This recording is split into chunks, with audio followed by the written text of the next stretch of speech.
as I suspected. 32 flavors. Try the sauce. I'm soaked in it. Oh, I could lick you all day long. And yet... Get back here, Shocker! Shocker! You can't escape me! Me! I'll chase you to the end of the earth! How you all doing tonight? How we doing? No, I see some faces already wasting absolutely zero time in the chat. Love seeing that. I love seeing that. That excites me. I feel the energy. I feel the ultimate warriorness of it all. It always makes me want to be like, you're all here and you're summoning the power of the Nick Weiser. That's what it's doing. Seriously, thank you guys. What's up, 5 picoseconds? Davina Duckwood, Jason Sandberg, Chris Mead, D. Bud Martin, Pole Baby 74. How you doing? And also, my God, the Common Nerd, who a lot of you may know was a frequenter on our Infinity Gauntlet series. Starting next week, he is going to be a regular on the show. So I ran it through the guys, and I know it was talked briefly, and it's like, okay, I guess this is going to be a thing. I asked the Common Nerd if he was interested. Not interesting. He is interesting. Yes, that's true. That's true too. Two things can be true. But yeah, he's interested. And I look forward to having him on as of next week, when that will be episode 89. He'll be joining us. So right on time for the 100. He got in while the numbers are getting high. I love it. Love it, love it, love it. But I'm glad we're here because with the 88th, we're at an 8-8 pattern tonight. I love that. I love that. And Eric K wastes no time for $2, 32 flavors of toxic Nick Weiser. How you doing, Eric? Nice to see you here, sir. And thank you for the $2. And what's up, Dave? How you doing? All right. Man, you guys are wasting all time. I love it, love it, love it. All right, let's bring in our panelists here because they're ever so patient. Mr. Ironcaster. How we doing, folks? That's a nice stash in back of you. Thank you. It's looking really nice. So we got before we bring anyone else in real quick, we got to talk about this like Common Nerd thing because he has to do the initiation. What do you mean he has to do the initiation? Like he has to do the announcement? Oh no, I mean he has to he must go through the suffering.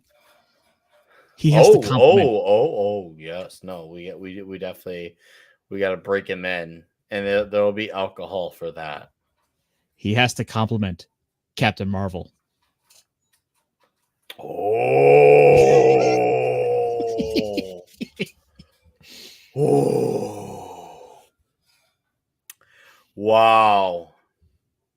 I feel like though, if he were to compliment Captain Marvel, a little something like this would happen.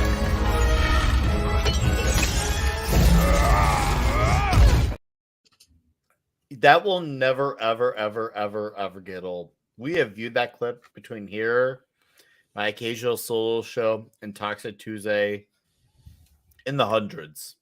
And still, I feel like it may have been even better than when Cap got Mjolnir. It may be just because it's they say context matters, and when Thanos punches, it Thanos punches. But when he decked Captain Marvel, it was just music to my ears. I may have laughed in the theater. I know I did, dude. My theater cheered when that happened. I was like, I remember that theater went nuts. To say, like, besides the Cap Mjolnir, I think probably the second or third biggest one besides the cheering of the heroes coming back, I think it was definitely Thanos checking Captain Marvel, which I thought was just so perfect. I'm like, this crowd knows, this crowd had their priorities in line tonight. And Billy Go Boom says he cheered too. How you doing, Billy?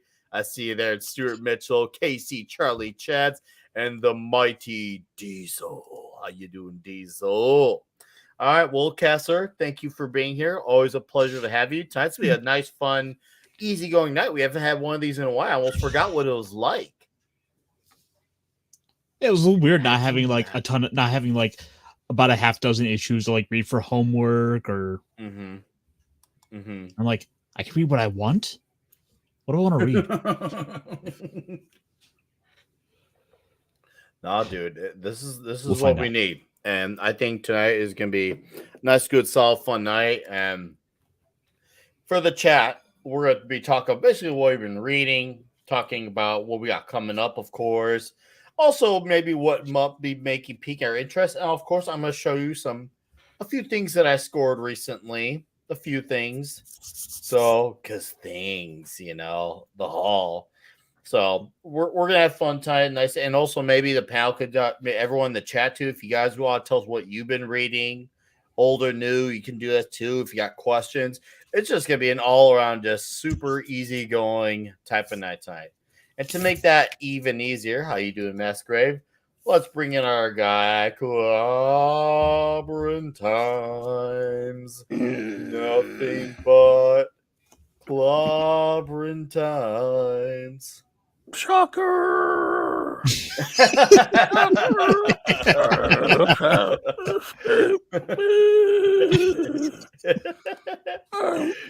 Just watched a movie called and something or other. I'm so enthused. I'm so excited. Shocker. This is me. My excited voice. Shocker. I just watched Ant-Woman Man Wasp thing. Quantum Ant-Woman Man Wasp. And this is about as excited as I could get yelling. Shocker. Or something or whatever you guys think. We can yell at Shocker all day long. But at least he didn't have to sit through Shocker, Quantum, Waspy, Mania, something or other. I'm sorry. I started thinking about Ant-Man, Quantum Mania and fell asleep, guys. That was me talking to my sleep. Sorry about that. So unprofessional. He sleeps in his chair for streaming like a proper YouTuber. What's up, dudes? How you doing, Clubby? Fancy seeing you 24 hours later. Hey, buddy. What's up?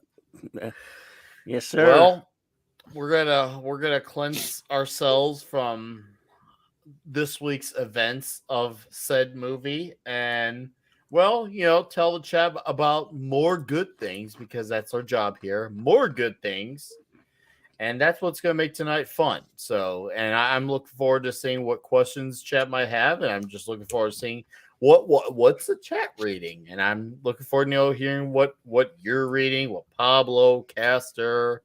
It's going to be a nice fun night, and I know we're going to definitely be talking about some stuff that I've been reading and of course we're never ever going to let go of our new best friend. Maybe when I have my comic shop logo done.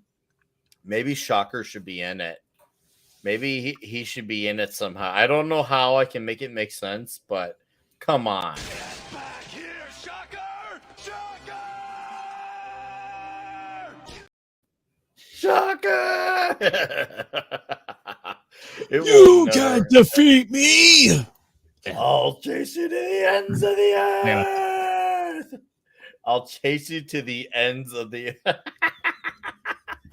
Shocker! I just watched a movie. It was my favorite. I'm a voice actor. I can't talk anymore because I yelled at Shocker for 3 hours. Oh, that is too good. That's too good. Well, Clubby, I'm glad to have you here. Look forward to hanging out with you for the next 2 hours and having some fun and kicking back and relaxing, chilling out. And welcome Keely Chow and the mighty Egyptian god Lord Thoth. I'm sorry that Ramatat got done dirty, but that'll be for another day. And meanwhile, this guy's here. Howdy ho! Hey, I'm actually barely alive, but that's okay. Sometimes you need to be a zombie for a greater good. Talking Did- about that, every waking moment that I have not been working, I have been playing Zelda, and I almost 100% it after last week episode. So yeah, I have been playing a lot. I think it is already for 70 or 80 hours. I'm not sleeping. I'm barely sleeping. It's worth it. Well, hey, I'm glad to have you here, and I'm glad to hear about your gaming life going good. That is Yeah. exquisite. That is great, and that is the good things that we need to hear to balance out once again all the crazy. Because, well, even though we're a month and a half into 2023, it already feels like it's been quite eventful. And well, the comic shop talk for 88 episodes now, because tonight's the 88th episode. We have been the palate cleanser, and it's been a joy being said palate Yeah. cleansing. So tonight we'll continue to do a little more of that. So I'm just I'm gonna show off some things.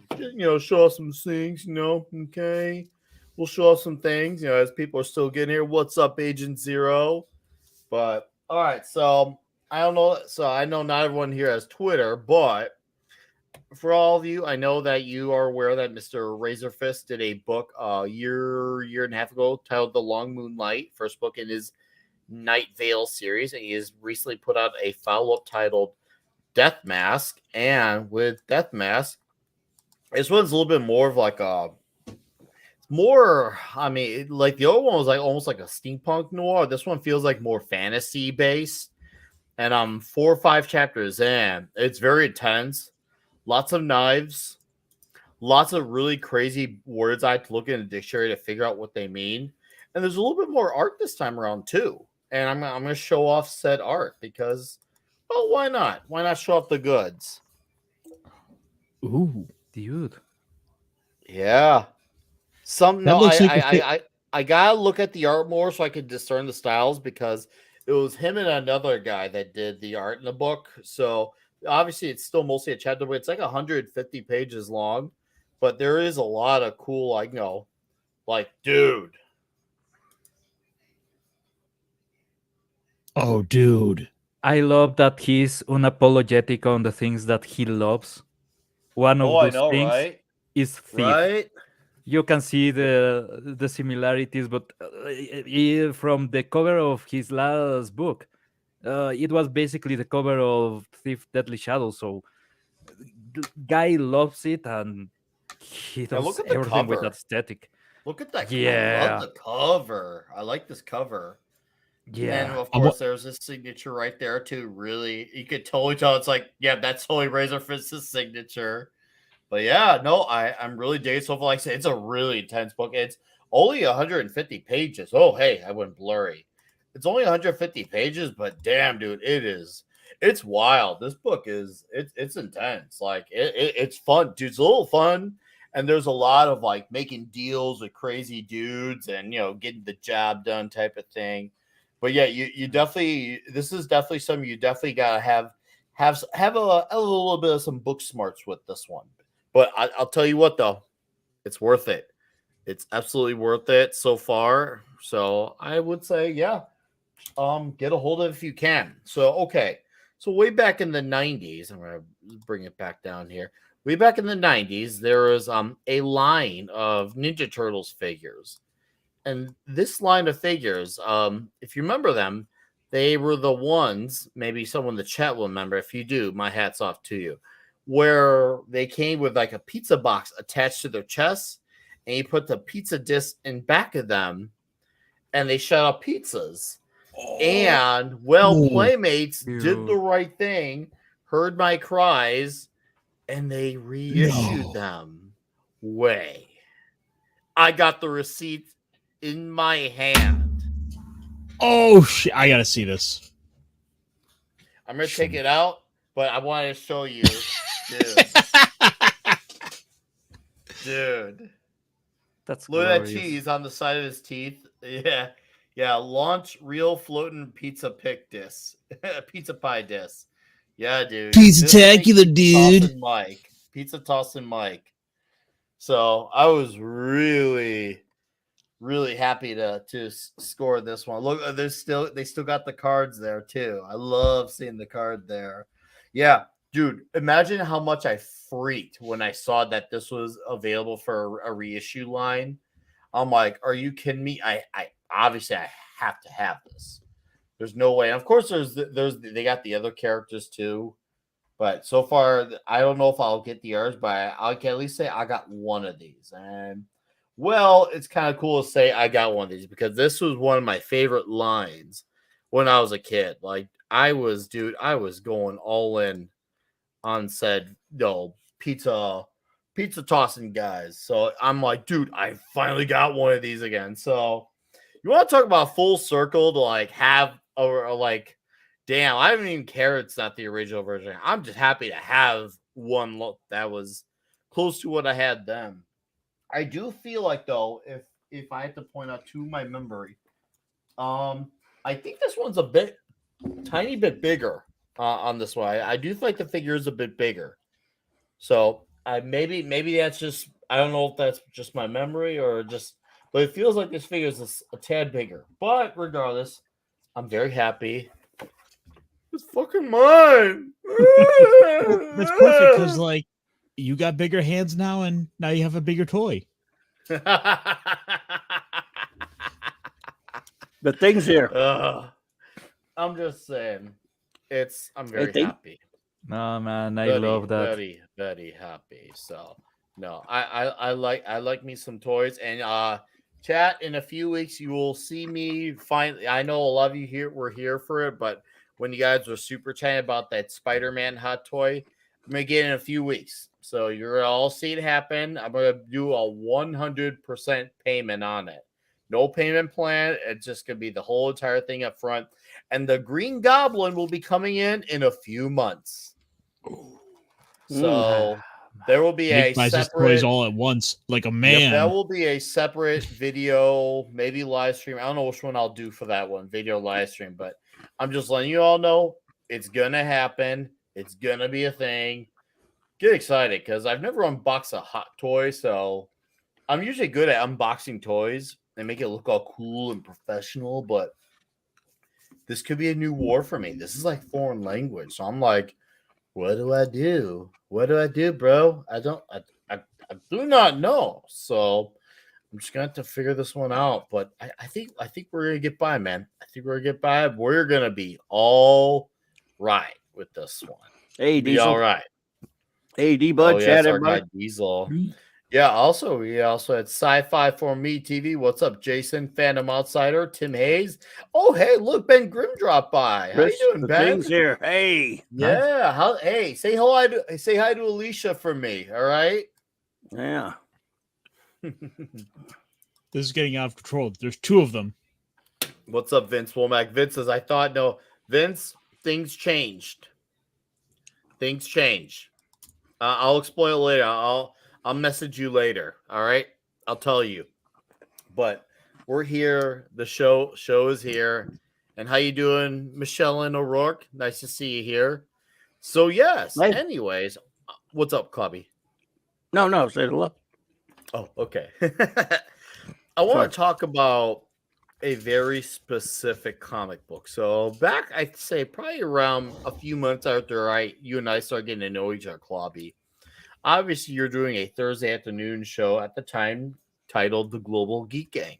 Mm-hmm. And I remember, I can't remember which specific episode it was, but I do remember on one of them, you were telling me about how I should read or recommending to me the Marv Wolfman, George Perez Teen Titans run. I remember saying to you at the time, one day, I'm going to do it.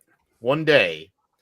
And as of almost 2 weeks ago, that day finally came. And now I'm 11 issues deep now. I've been trying to do one issue a day so I can let the issue like sink in and absorb it. unfortunately, with like Valentine's Day or like a really crazy busy day, there's days where I've had to miss reading one issue. But so far of the 14 days, 14 days, 11 of those days I've had one issue read. So I'm on 11 issues. I just finished the 11th one. And I had to say, obviously, we were just spending 4 weeks admiring what Perez does on an art. So maybe to change it up from that, because we all know it's great, and of course he deserves that recognition. But the incredible character work, the relationships, the chemistry with these characters is absolutely fantastic. And I love the bromance between Gar and Victor, aka Beast Boy, who goes by the Changeling, and Cyborg at the time, because they're kind of like two brothers who like kind of love each other hard, but they also fight over petty things, and they also like kind of balance each other's crazy out. I love all the like friendships, relationships in these books. It's like, wow, this is so cool, and it's all these really youthful, characters who want to do the best, but they also have their inner demons they got to deal with too, and you connect with each character for different reasons. It's so good, the character work, and there's a lot of great story here that I'm just like, wow, this is absolutely missing. Like the one issue where you got to see Vic have his time with his dad. I'm like, damn, that was one heartfelt issue. I was like, I felt that shit reading it, man. I could not believe it. I couldn't believe it. I was like, this is what I want. Like, and of course, the suits are killer. I love the suits, and I love it. Also, on this song, talking about 5 picoseconds yesterday when they had our Gilded chat, the humor, like there's these moments of humor, and it's really funny at times. And then the villains are absolute fucking villains. Like, I hate Trigon the Terrible, but he's so damn good at what he does because he is terrible. He's an awful being. He's awful. You don't want to root for that guy. You see that guy, you're like, bro, I want this guy to get knocked out. But he's damn good. He's damn good. So it's just I just am thinking, wow, I could see why this had the hype that it did in the 80s. It makes so much sense. Just the character building and the world building. Oh, and that diagram chart too of the whole Titan's Tower. I think I spent like 10 minutes looking at that thing. Because I really want to remember where all the rooms are and what each room is and what it does. Comics had such a practice to them. Such a practice. It was a form. Like there was a discipline to it. And this book was the proof in the Belgian chocolate pudding of said discipline. Man, continuity rules. It really does. I'm just saying. Do you got anything you want to add, Caster or Clubby? No, this week, after you were kind of talking about it in our private chats, I said, that's probably the little kick in the pants I needed to finally get on it, and I am so glad I started reading it. I'm doing about the same as you, with maybe about an issue or so a week, and I'm already on issues. I just finished up issue 6, so I'll be going to 7 next. So I just got through with like the Trigon story. Oh man, heavy story, dude. He freaking blasted that kid. Yeah. He blasted that kid. They didn't undo that shit. I was like, bro, what? Trigon will not suffer the insolence of even a small child. Like Doom is one thing, but like, holy cow, Trigon just like took it up to the next notch. He's like, no, a lesson is to be taught here to everyone else. I will make an example of even this little child for anyone who dares to stand up and speak against me. Dude, absolutely insane. But once again, that he really made you want to hate him. Like, seriously, Wolfman succeeded and then some with that. And I love also, like, even with Deathstroke. Like, I was like, man, like Deathstroke, he really does feel like the Terminator, and the way his mind operates. Like, there's such a discipline to his character that's just like, damn, this guy. He really he's so much more than a tactician. He's almost like a robot put in a man's body because he wants to be very calculated with everything that he does. And I'm like, man, I was like, I could see why like he gets into fights with Batman because he wants to be better than Batman because Batman operates on similar levels like he does. It makes so much sense. Yep. I'm trying to think here. Yeah. So yeah, I just finished the 11th issue, and I won't go too much into it, but we'll just say Paradise Island looks gorgeous. And there's a whole, I guess you could say, extra layer and meaning to the word Titans. I'm like, bro, they're going there? They're freaking going there? Dude. So yeah, you can tell I'm a bit enthusiastic. And yes, you were right, Five Pico. You were damn right, man. Like just saying all those gods and saying like how they like all had this history behind them. You're like, dude. And also, Starfire is cool as shit. Like, Yes. she is fucking cool. Like, I'm Yeah. serious. Like, and like, I really feel like I connect to all these characters in some capacity. It's absolutely crazy. Okay, did you see the Teen Titans series on Cartoon Network? Of course. Not I all of I it, couldn't but do some it. of it. I can't look at it. See this stuff here with this Perez art. I know a lot of people love that cartoon. I can't stand that animation style. Oh, I'm not I do capable of love it. I Makes me really love want it. to puke. But Everyone loves it, so don't listen to me. But yeah, I was going to ask her personality on this run or her personality on the series. You know, it's completely different, to be honest. it is different. Yeah. Is Which it? one? Well, I do like her in this book. Like, I think like obviously she has that fish out of water element because she's coming from Tamaran. She has to adapt to this new way. But she also has some really on the nose, unintentionally on the nose humor that will, let's just say, can be interpreted very differently with certain phrasing in 2023. And Yeah. it's stuff he has made for some quite fantastic humor. I've absolutely loved it. And I love seeing the red streak too. I even like seeing her when she's going around and trying to like embrace the world before her. She's so grateful to have like that other chance at life and trying to embrace what she has now.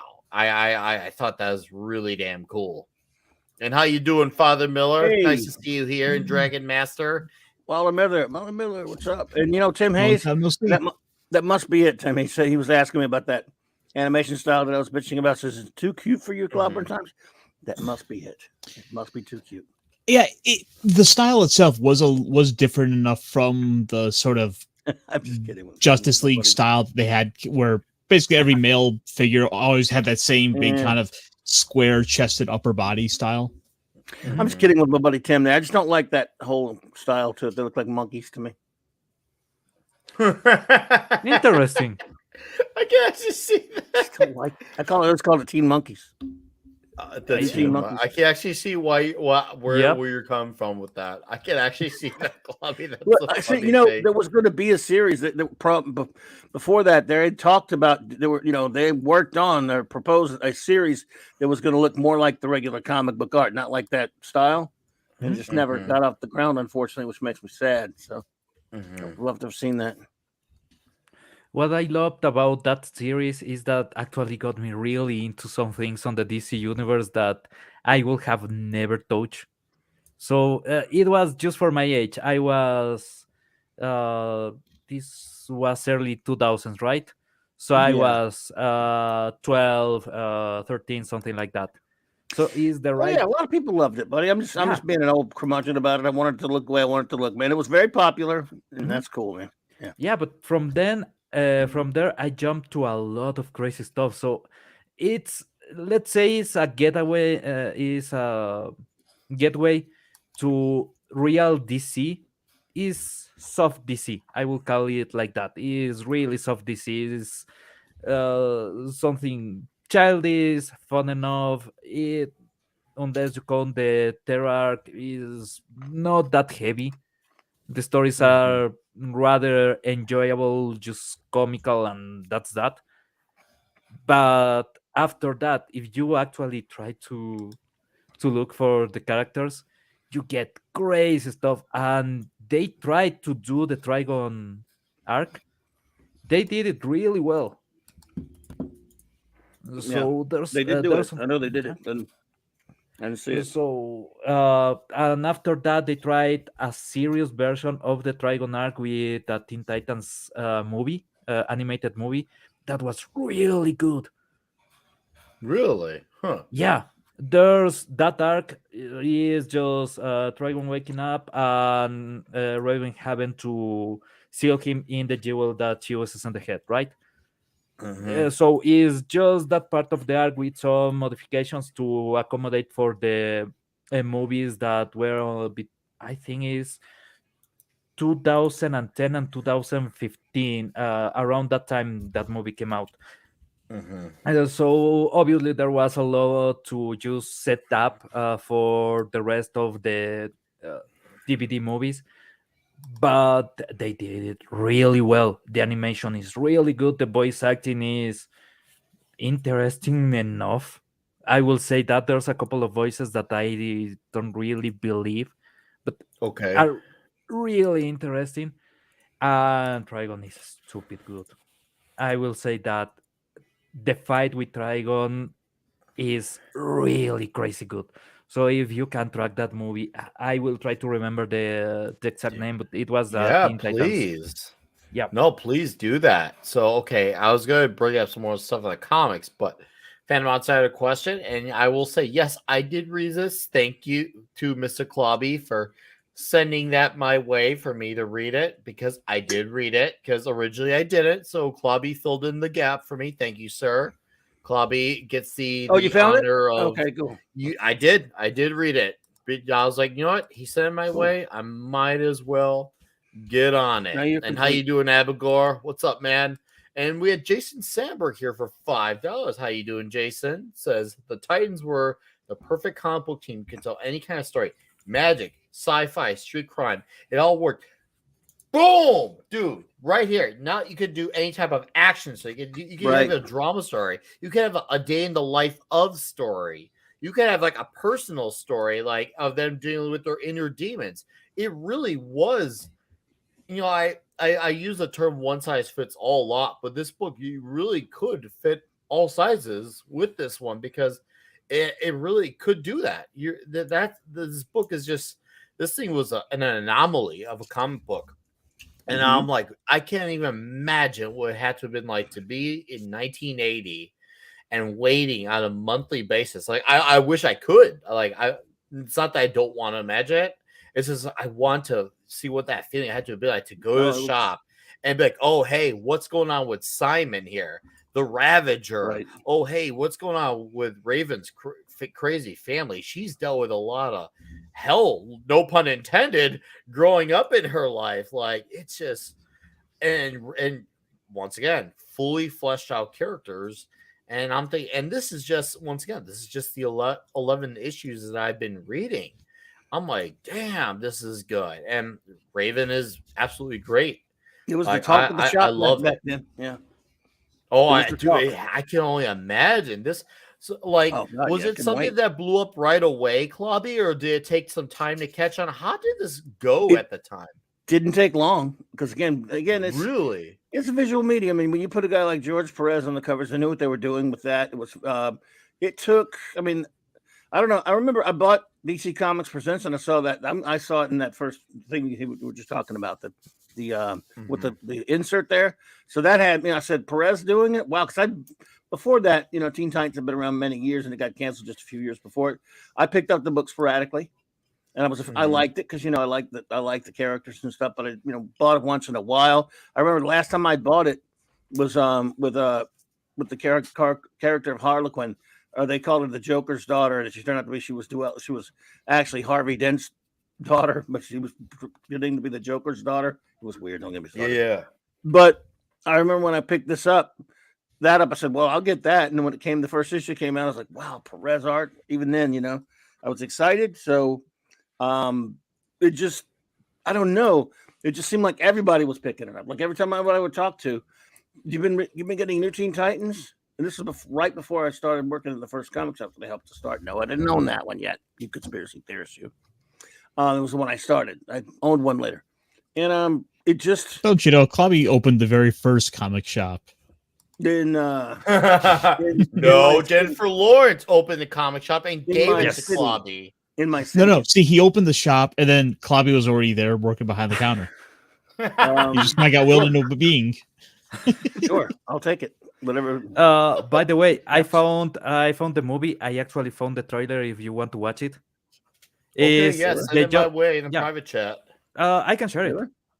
Yeah. Justice League go ahead, share it. versus. Yeah. But Yeah, Well, it's while you're called getting that Justice League versus Teen Titans. Oh, Yeah, I actually hold on. Was they this did. the one where I was not? Hold on, I think I may have saw the cover of that, and I was a little put off by the animation style. Do you remember Oh, when I I hate it. say they did some changes to accommodate for the continuity of the movies? Well, What I they thought did, it was in that new continuity that was post Flashpoint. I think I now Yes. know what you're yeah. talking about. Oh God. yes, And I remember, they- I'll admit, I was like, I don't know if I want to watch this because to me it's just like I was at the point where I wasn't fully there yet. But I guess you could say I was in the beginning stages where I'll start to get slight fatigue of heroes versus heroes.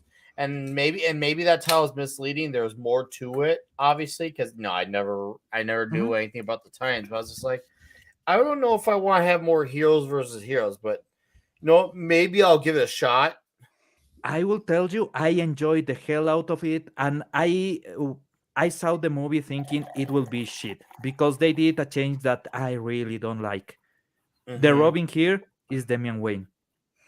Yeah, I mean it's totally wrong. It's not my Titan, so I looked at Yeah, that. that's Not my Justice League either. It made me want to puke. That's all. I I'm talking about when I saw what they were putting in it. Oh, I yeah. didn't watch. I watched the movie and I was expecting to be like, nah, I actually enjoyed the crap out of it. I will be honest. They took some decisions that make me go like, yeah, this is okay. I like it. So I can play the trailer. And it's not the Justice League that is mind controlled by Trigon. That's all. So Well, hold on. We put on the trailer because I want to be very. I was gonna say I didn't know we're actually gonna play the trailer. I can send you the trailer then. No worries. Yeah, just send me a tweet so we can watch. Well, I could definitely watch later. I'm right now at the point where I've been copyright claimed like crazy. I've been fighting them all, and I've won most of them, and I'm appealing a few. But I want to highlight this guy. Yeah. What's up? Nerdrotic has a form that you actually send to Google that works really well to appeal those copyright strikes. So he has been doing that, and actually he's gaining the system. If you can, just ask. He will send you the link. You know what? I actually do have direct contact to him, so I'm actually gonna ask him because I wouldn't mind. And now that I know that, I will definitely have to ask him because if not him, I can ask him or Melissa. I'm sure one of them can set me up with that because like I said, I do have direct contact to get a hold of them if I need something. So no, I'm gonna have to do that. And now you actually got me curious with that. So now I have goals to attain to. That this is good. This is good. Diesel here says, waiting for my favorite comic each month and going to my local pharmacy as a kid to pick it up. It was a really cool experience back in the day. Dude, I can only imagine, Diesel. And how you doing, Steve Mitchum? Nice to see you here in the chat. And then 5 picoseconds for Canadian $5. Like I told you yesterday, my favorite issue so far is Who is Donna Troy, which is a detective-like story. There's so much you can do. Dude, that's also facts, your buddy Steve Mitchell who just popped in coincidentally. That's his favorite issue too. He loved Teen Titans. Oh, is it really? Oh, he's just one of his favorite Wow, comics that ever. was good timing. It is. That made me think of him. Wow. So every time I think of that story, I think of Steve there, Batty's daddy, because he loves that comic, and it is great, of course. Yeah. Hopefully you and your daughter are doing okay, Steve. Great to hear from you, sir. All right. Oh, and our guy here, Father Miller, I gotta give an honorable mention. Hey, Father He Miller. did a mad haul earlier. And yes, I would love to stream soon. You know you're always invited. Maybe when I do all my solo shows, I usually do Thursday mornings. Maybe you and I could just go at one-on-one and we can talk books. Let me know. Let me know. Just shoot me a message. We'll talk about it. Okay. I'd be glad to arrange something with you. All right. So yes, our father here, he did a comic haul. He did a haul, and Nice. he got a lot of Jimmy Olsen and Lois Lane comics, which I was just like, Nice. okay, we'll work something out. All right. He's We'll always work something finding out. cool stuff. We'll figure it out, Father. And it will be great. It'll be huge. It'll be fantastic. I promise. I promise. Okay. Either way, we got this. All right. It takes a team, so we got this. But no, I'm gonna show it off real quick if you don't mind. I'm sure you won't. But dude, like, and maybe Clubby has read some of these. How informed of you were the Lois Lane and Jimmy Olsen comics? Oh yeah. Clubby. I mean, well, some of these came out even before I came out comics. Believe it or not. I know it's a shocker, Ooh. but of course, in the issues, those numbers he's putting up there, yeah. But I, of course, very familiar with him and bought many of them, and probably not from the Silver Age he's talking about. Look at the issue numbers. Let's see. That's like, number 93. Good Lord. All right. Let's see here. Here Eventually, we they go. combined the two titles to make Superman Family.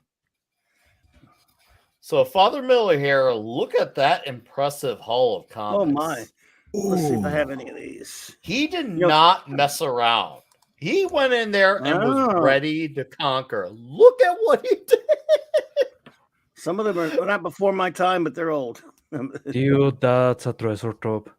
I love it. Got a coverless comic even. I'm just saying, he absolutely killed it with this. Couple of I'm them. looking at this, I was like, Father, man, I want to know Yeah. where you were heading. I got to go Watchmen. there.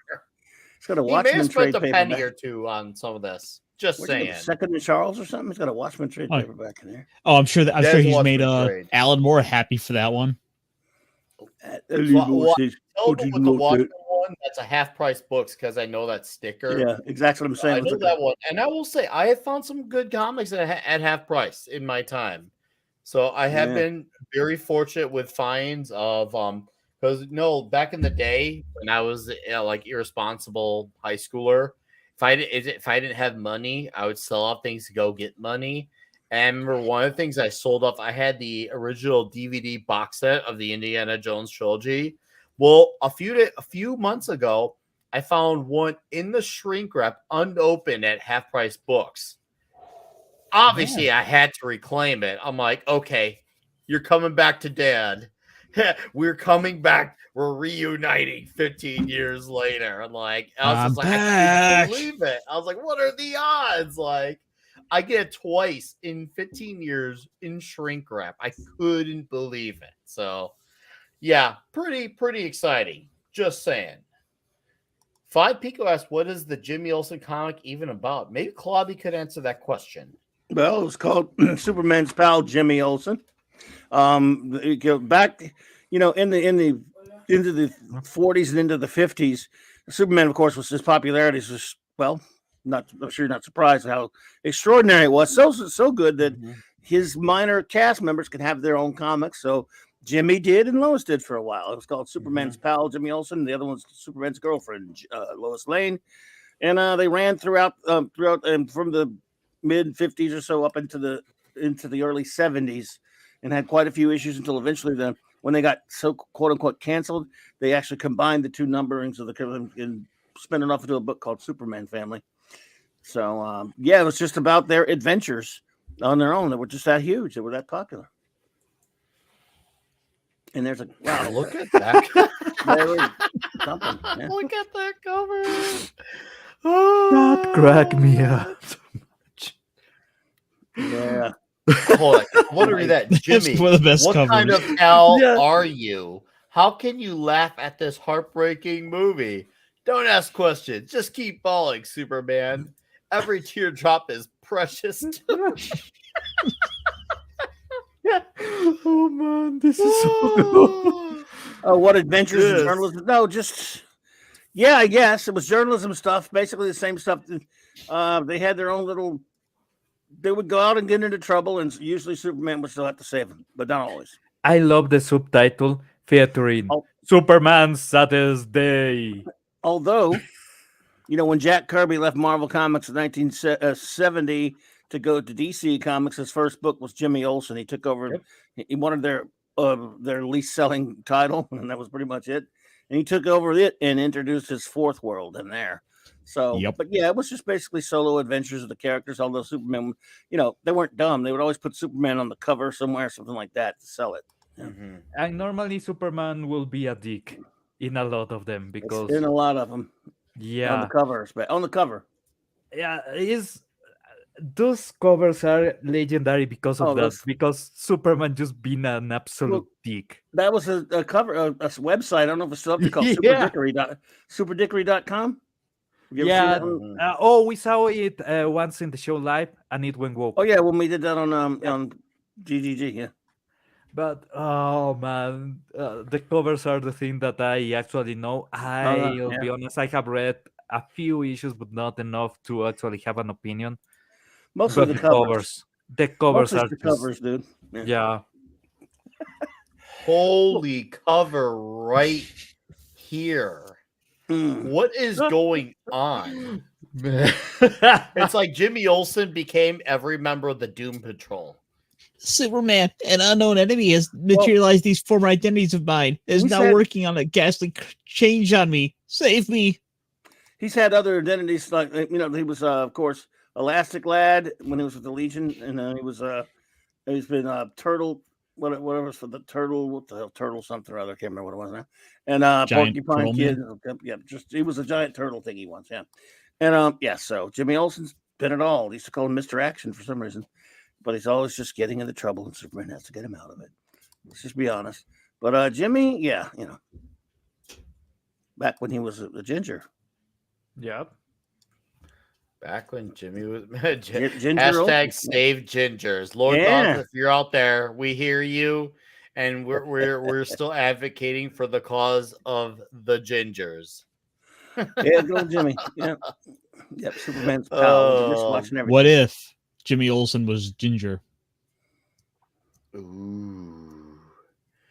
Well, you have like 80 years of that, so Well, this was the Mort Weisinger era, and he was famous for shock value, sensationalistic covers. Where they, they have to have Superman doing something provocative or weird or out of character. Of course. Pablo, you're wrong. Comics didn't exist before 2015. That's true. Oh, what? Oh, yeah, I forgot. That's the day when Jennifer Lawrence farted and the universe was created. Exactly. Yeah. So she had to rip her way into the universe. Yeah. That will be a really cool comic. An entity that literally, let's say, a Superman level entity, right? Okay. And he eats the equivalent of his universe to tacos. Something goes wrong, and he farts so much that he actually opens a door between universes, and he's thrown into another universe where he's a normal guy. What? Oh, Lordy. I mean it will be hilarious. He just any situation, and he's just like, if I had my powers, I could actually help. Nah, I leave it to some other guy. And you see another hero going and saving people, and the guy is just looking and never actually does any superheroing because he lost his powers because he farted so much that he went to a universe where he's just useless.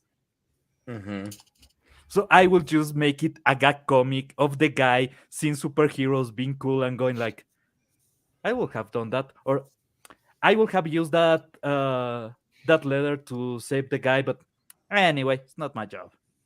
All So right. Well, so we got a super chat here from Diesel. You guys are really, really generous tonight. Thank you guys for your generosity. Diesel here for $5 says, what was really cool back in the day was the old metal comic book racks.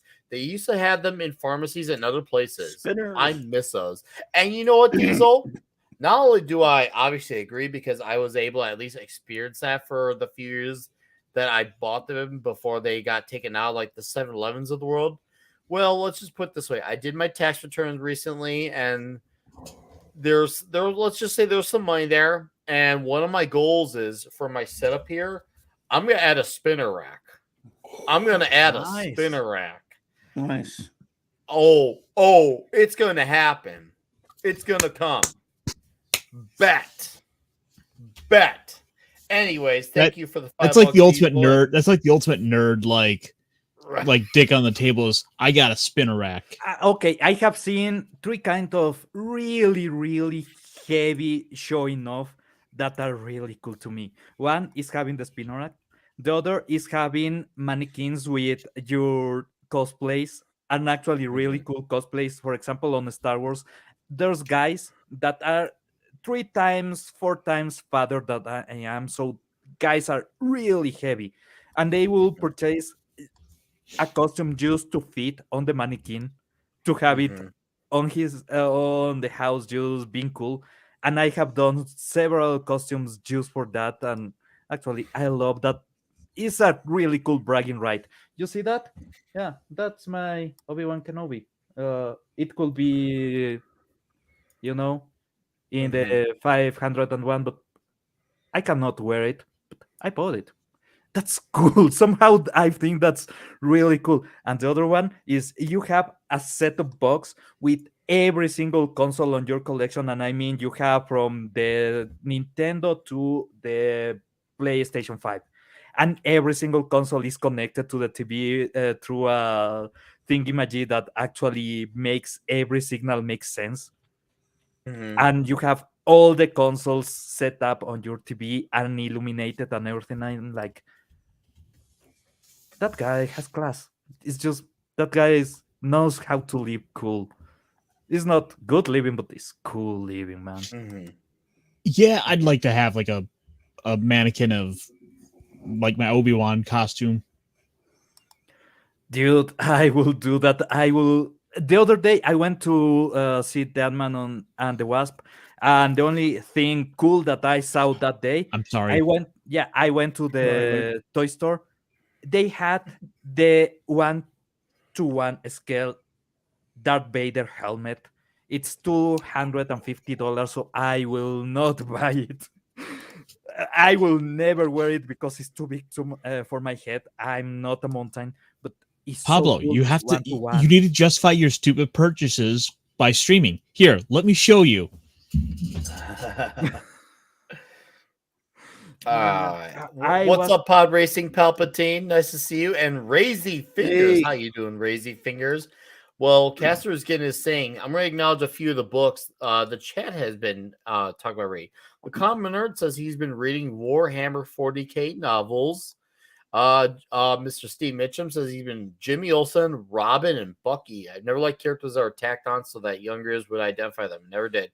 I want it to be the title character. Okay. Then Davina Duckworth said, I just started reading Accident Man by Pat Mills. Ooh, that sounds cool. Yeah. Let me, hey, follow up with us. Let us know Pat how Mills. that is. And Pat then Mills. 5 Pico.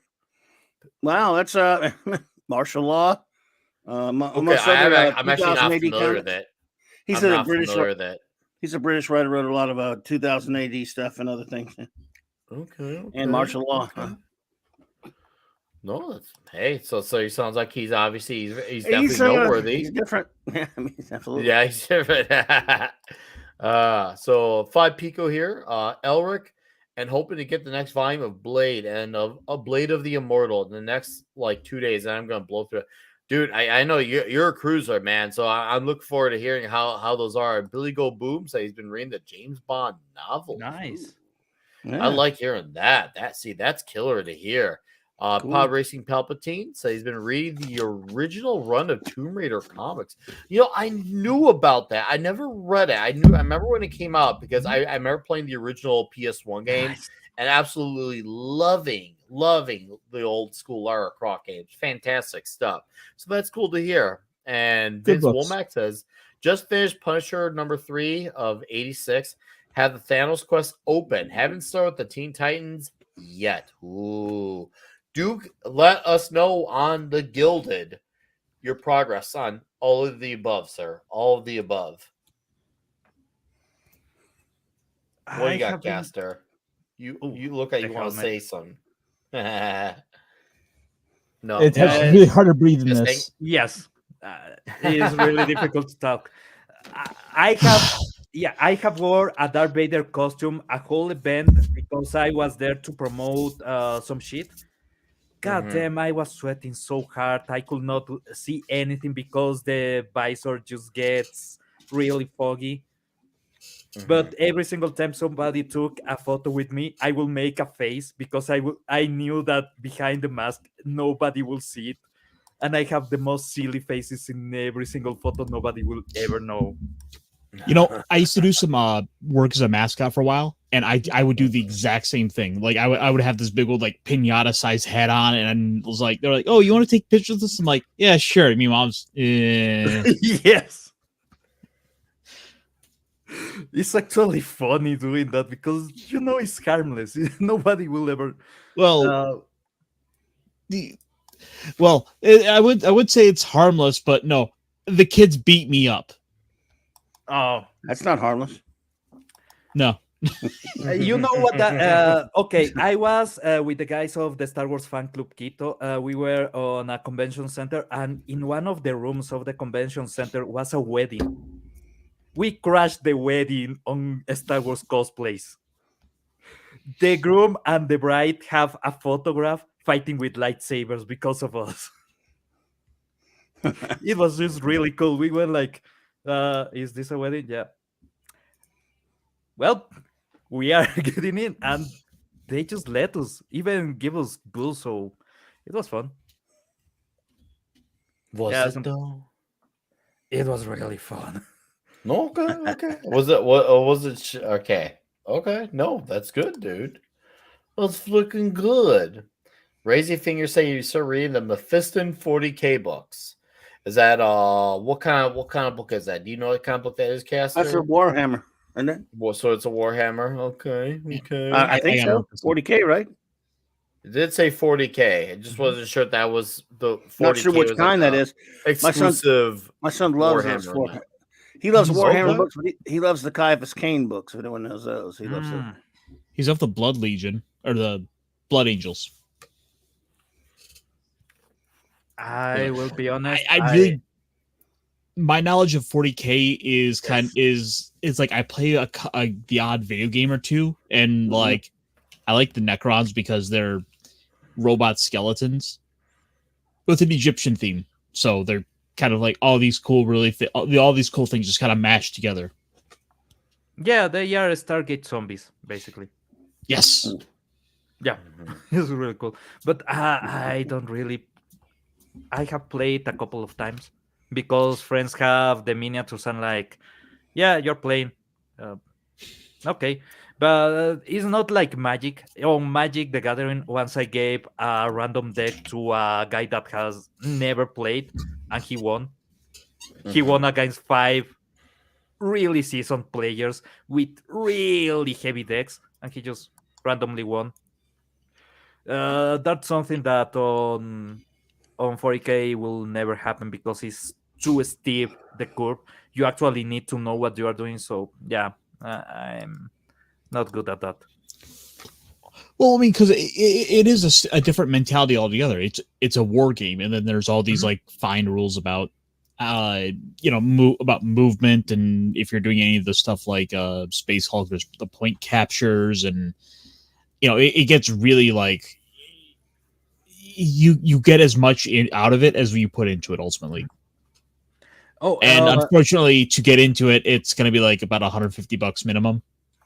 Yeah. starting out. It's a lot. It's a lot of money and a lot of time, and then you learn to paint the feet. I'm spending a lot of time on video games. I have no time for 40k because I will actually never sleep. And Diesel says he That's hey, no, that's hey, that just have transitions. You go through your game phase, and then when it's time to get into the books, hit the books, man. Yeah.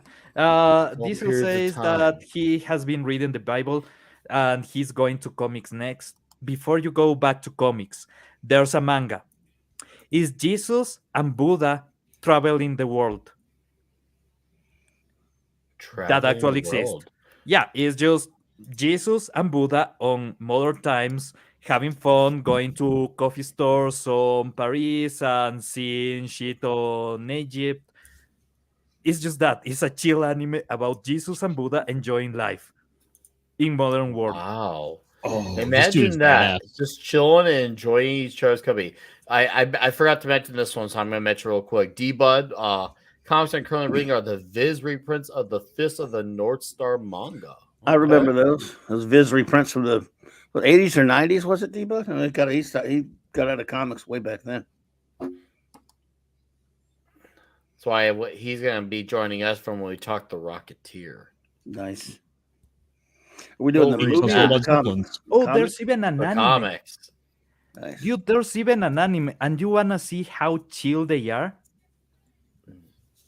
Hey, Dude, I'm down. it's- I'm down. this is one of the things that is just random, is stupid, and I love that it exists.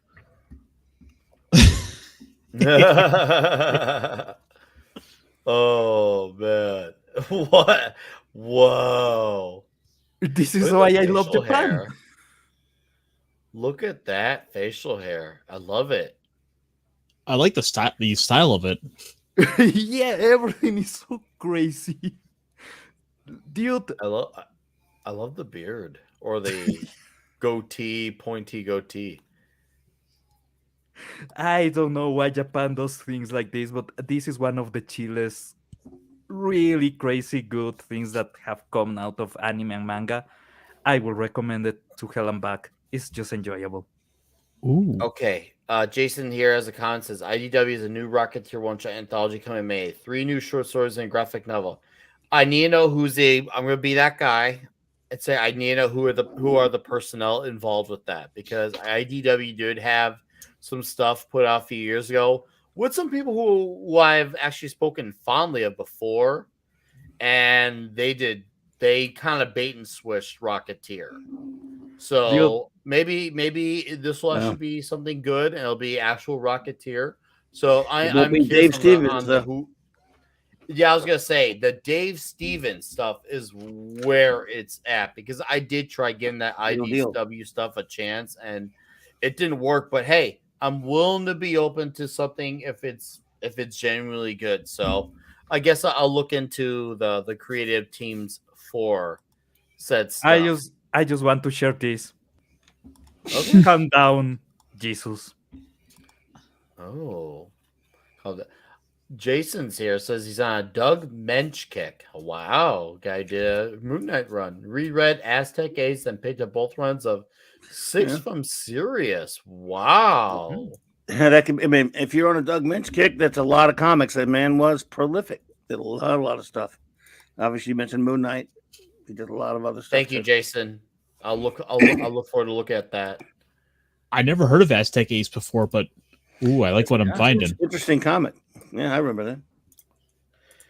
The only thing I think that I've read from Doug Bench, well, actually, I know I have. It's just as far as if I've read anything else, I can't remember. But obviously, is the Moon Knight run, because obviously that was a big deal that's his baby. that came out. Yeah, I remember that. Read that. Absolutely enjoyed it. He did a lot of Master of Kung Fu as well. Oh, did he do? Oh, you did the Master of Kung Fu? No shit. He did a lot of it. Yeah. A lot of it. Hot dog. For a long time. Paul Gulacy and another artist. Yeah. Yeah. But Doug mentions, I mean, he's unbelievably prolific, both Marvel and DC. Mm-hmm. So, Caster, Yeah, I know you just shut off his mic and his Oh avatar. yeah, Six from Sirius was good too. That's right. Six from Davina Sirius, was yeah. up with, yeah. Oh, he said he's Davina gonna be mentioned right that. back. Okay, All right. do you remember there was a comic book for Mario Bros in the US? I don't remember For who did it. who? I just remember that once I saw it, and I What's have for who? actually been on a roll for a lot of Nintendo franchises. Oh. So, do you guys know anything about that? I'm trying to understand. What group are they called? I don't know who did it. I don't know what company it is. I just know there was a Super Mario Brothers comic. Okay, Oh yeah, there Mario was. Yeah, Brothers. yeah. Yes, there was definitely. I remember Mario's run. I never read it, but I'm definitely aware of said run. Definitely am, at the very minimum. I want it. I have been tracking a lot of Nintendo related media because of Mm-hmm. I'm just playing the Switch, so I'm enjoying it. I'm getting into my Nintendo fanboy attitude, so I want to Mm-hmm. check the comics of the. It was early '90s that I remember. They had Mm-hmm. a run for I think even Kirby had a comic at one point. All So right. I want to get those. You talking about Topps Comics? It was Topps Comics. I don't know. Okay, You let said me check. Kirby. You said Kirby had a run No, for that same. not Jack Kirby. I Oh, mean Kirby the Kirby, the comic. character from Mario, Oh, okay. from Oh, Nintendo. I Yeah. got you. I don't know who did the No. All Brothers right. comic. I'm sorry. I would love a I've Kirby comic by Kirby. I forgot to do this earlier, and since we got 20 plus in the chat, thank you all for being here. I do greatly appreciate it. We're an hour into the show, and we haven't even done this. And I'm sorry we didn't get to this earlier. I guess this is what happens when we're in the midst of enjoying just simple, small talk between the boys in the chat. I thank all of you for being here and for 88 huge episodes of Comic Shop Talk. And what's up, Stephen Walton? I see you there, Hey, sir. Stephen Hail Walton. to you, my friend. Nice to see you here. I mean, your guys, your support has been huge, and the super chats have been great. Seeing your input on what you've been reading and enjoying is absolutely awesome. So this one's to all of you guys. Thank you for your support. After tonight, we are 12 episodes away to the gigantic fat 100. So this one's for all of you and for your support. Thank you. Salud. Indeed. By the way, That's today I'm good. drinking something that is actually childhood related. Yeah. I don't know if you guys on the US do this, but we actually do Jello, gelatin, Mm-hmm.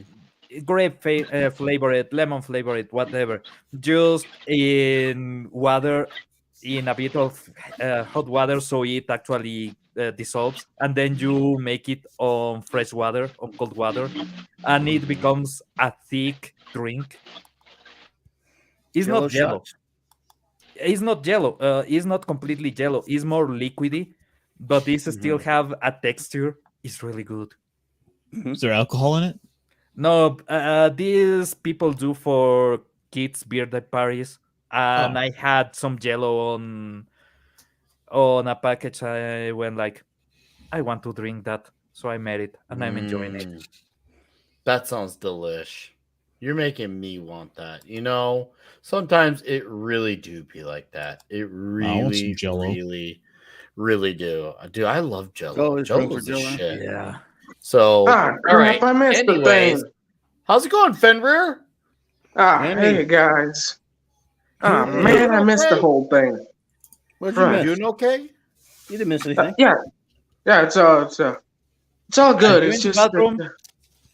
that, no. I'm kind of in a situation with the voice. You see, I have surgery in the morning, and I've been taking some medical drugs were given to me to prepare. It's been going pretty fast for me, or is it pretty slow? I'm not 100% sure, but I just know that I'm under the effects of something really good, and yeah, that's about it.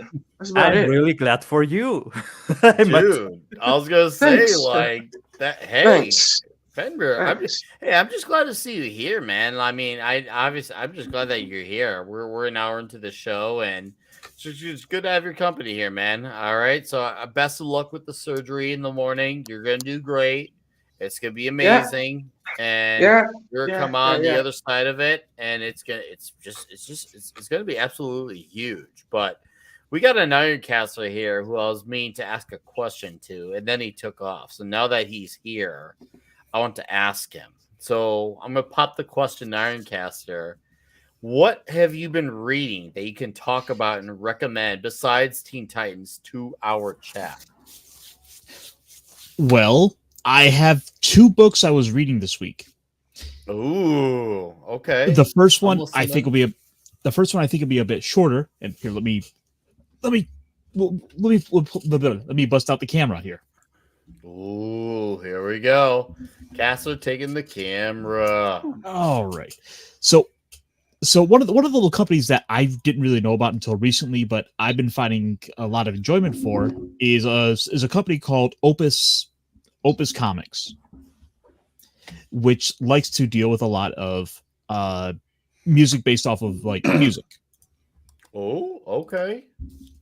So a number of bands have.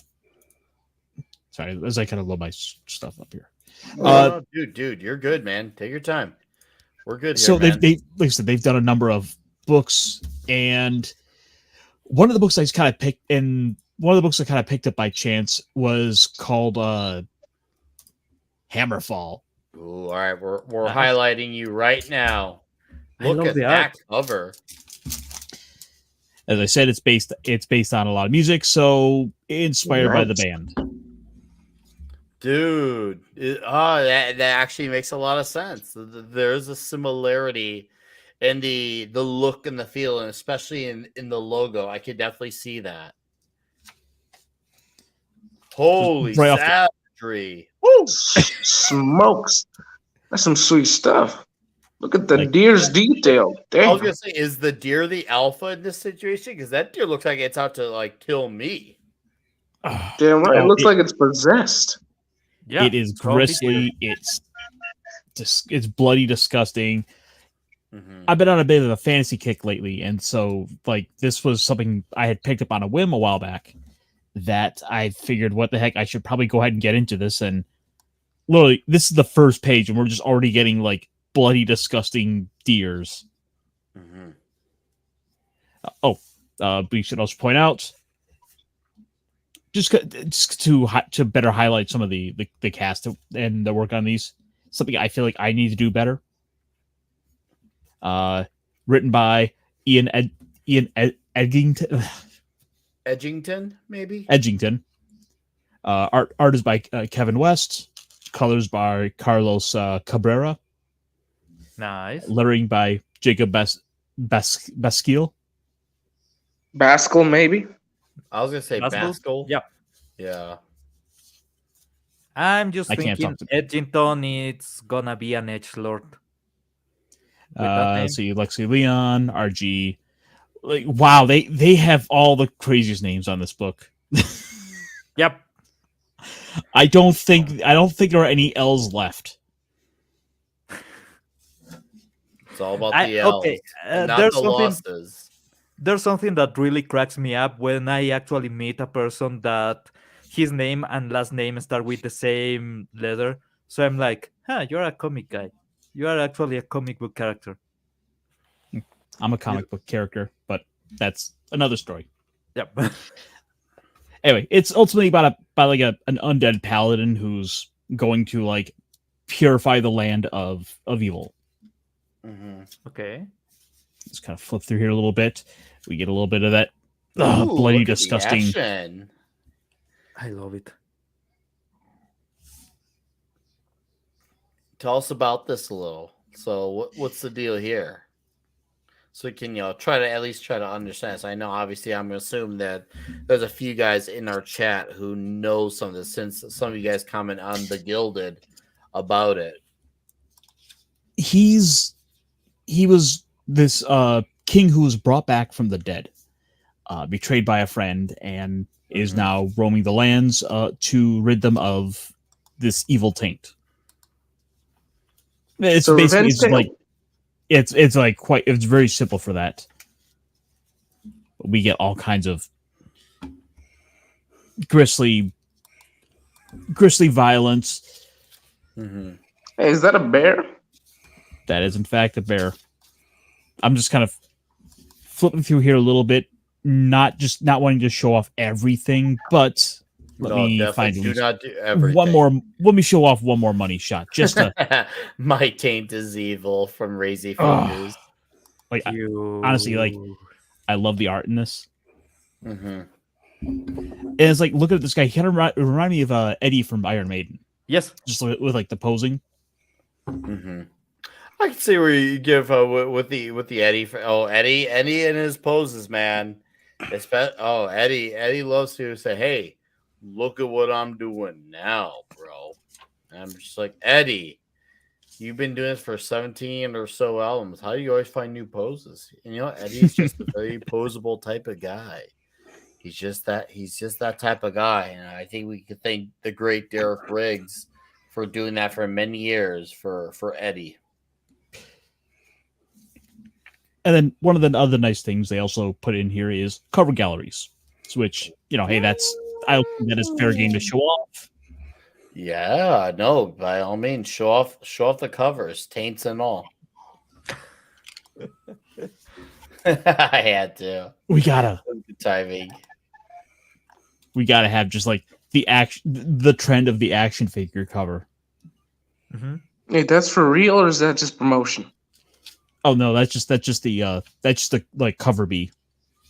I will buy it. I would actually buy that. And then of course we have a bunch of like other ads in the back. Oh, dude, Deathgasm. Deathgasm! I saw that movie.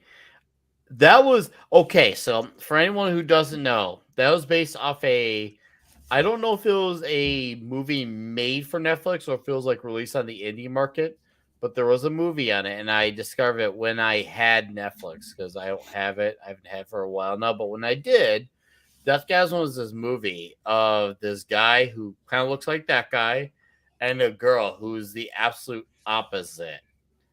And it's really entertaining. It's really funny because she's the brightness of the world, and he's obviously the absolute darkness. And now I'm going to assume that by the way his faces, I think that's a nod to Abbott, who was an immortal from the black metal band Immortal. But I wonder if that's like a follow up to that movie, because that was a really good. No, it was actually a pretty fun movie, but it was actually a pretty funny like love story that actually was kind of fun and kind of funny. So I wonder if that book follows up that story, because it's cool to see like them balance each other out with their different lifestyles, and the whole opposites attracted, because you couldn't get any more opposite than that. But no, I definitely would recommend watching Deathgasm. It's a fun movie, and it's definitely one of the few, I guess, metal based movies that I think works.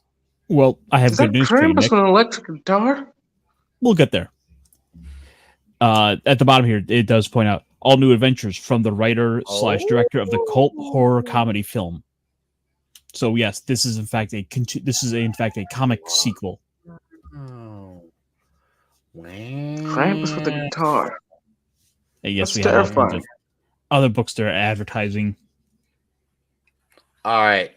I'm assuming it's That- Krampus with its metal Krampus. Krampus gotta admit Monsters that- of Metal. That monster looks very metal. I mean, it's basically a dinosaur with a guitar in its hand. That dinosaur looks very formidable and capable on its own. I don't even want to imagine what it's capable of with a guitar in its hand, let More of a alone giant an goat, axe in man. the other hand. Oh, another axe, because guitars are by nickname considered the axe. So he's got a literal axe and a guitar axe. I That thought is it was more of a one- goat, not a dinosaur. Oh, he's got a bundle of Yeah, sticks. part goat, part man, and but you gotta crazy. admit, does he wait when he finishes a solo to beat up the kids, or does he do it before? That's something you gotta question yourself. During. Because it's kind of terrifying if he just waits after the solo, because the kids are just there watching, just waiting to get beaten.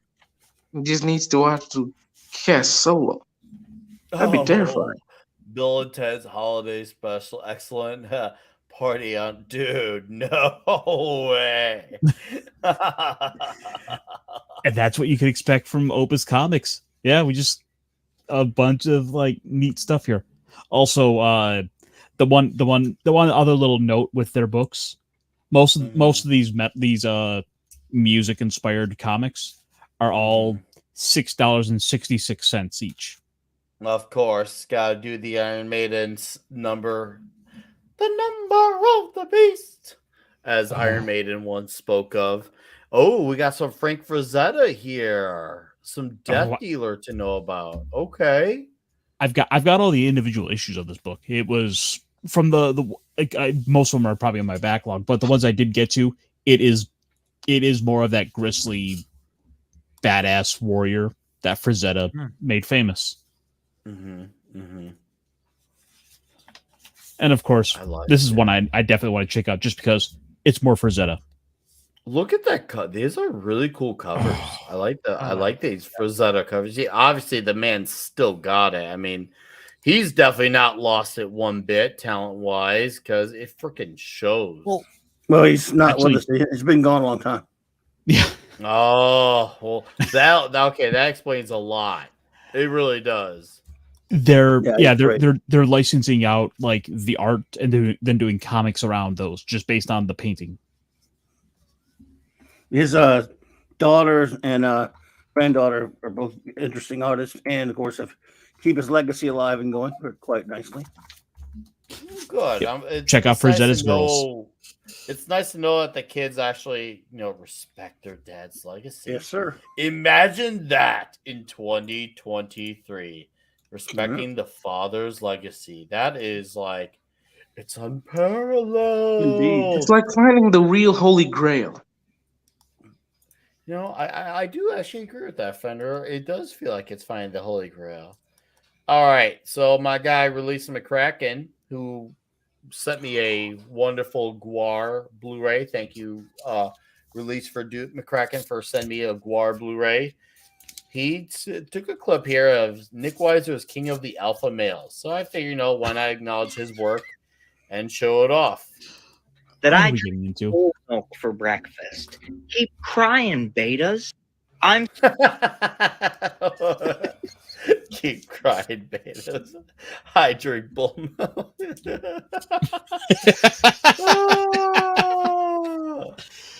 McCracken as Predator line was said, Dylan, you son of a bitch. That was glorious. Thank you, and welcome, Vlad Stickmus. That's dude, you're alive. Vlad Stickums, welcome. I have not seen you here before or in anywhere, but most people I know simply call it Steakamos. But hey, dude, we thought you died. No one's seen you for months. He's Vlad the Impaler. Vlad Steakums. Get any steaks, vampires? Oh, Vlad. I thought it was Vlad, but maybe Vlad. As in Vlad. Yeah, just don't accept his invitations to dinner.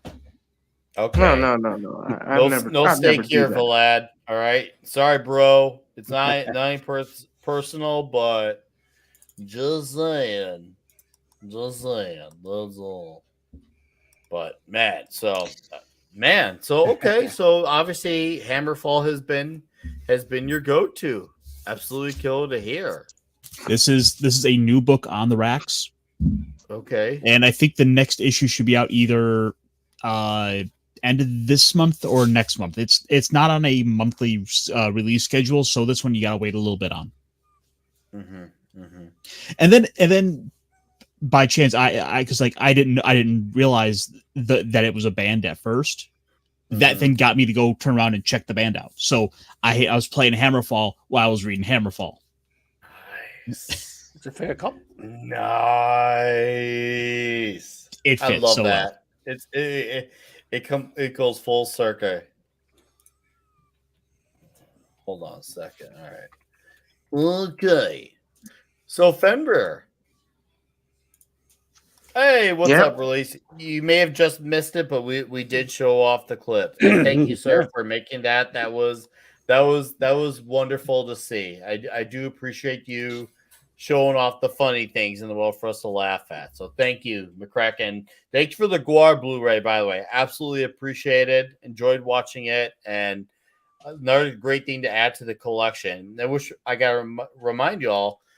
My guy Sean Estep is sending me stuff too. And Sean, I don't know if you're still around, but I look forward to getting the goods from you. I will definitely do a video for that because really, really thankful for you guys wanting to send things to me because that's just like crazy, like absolutely crazy. So, and I'm grateful for all of it. So I hope that when I meet all of you in person someday, I'm going to like have pizza or delicious alcohol and join you guys to set you up because you guys are awesome and I want to do something for you guys as well. So, Caster, what else do you got? Well, there is one other book that I've been talking a little bit about for the last recently that I think is worth talking about. Just even for briefly here. Go ahead. Take a few actually, minutes if you need to. Actually, I can pull this up right on the screen here. One of the other books I have been kind of jumping back into that I really enjoy, ElfQuest. It was a long running fantasy book series that's like very independently done. That centers around this tribe of elves surviving in a world that has in a hostile world.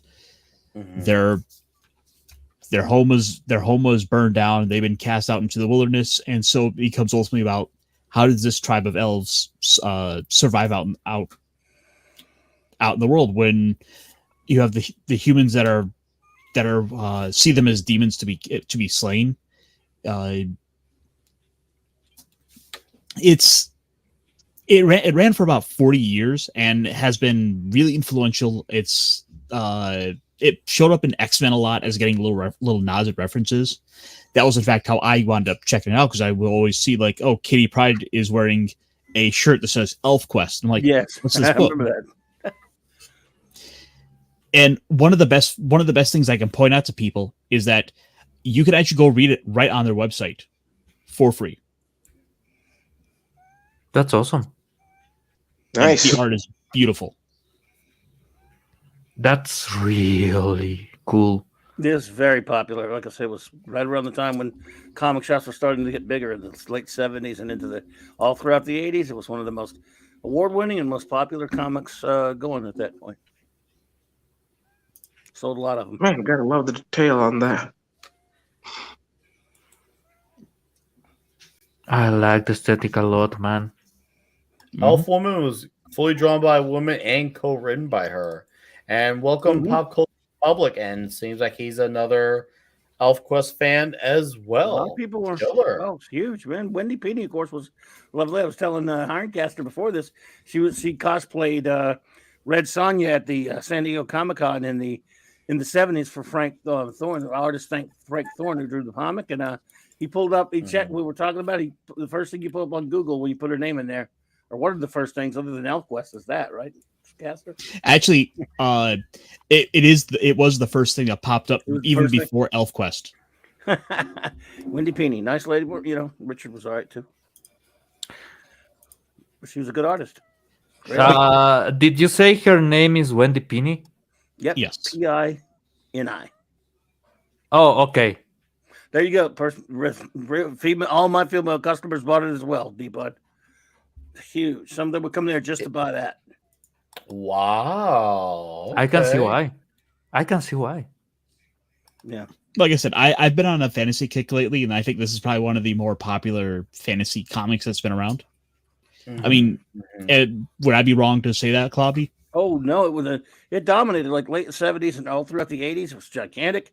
Won a bunch of awards. They would, if you look at I don't know if you could find it, but if you look at the original format of the book, it was a very thin, even larger than magazine size format pamphlet.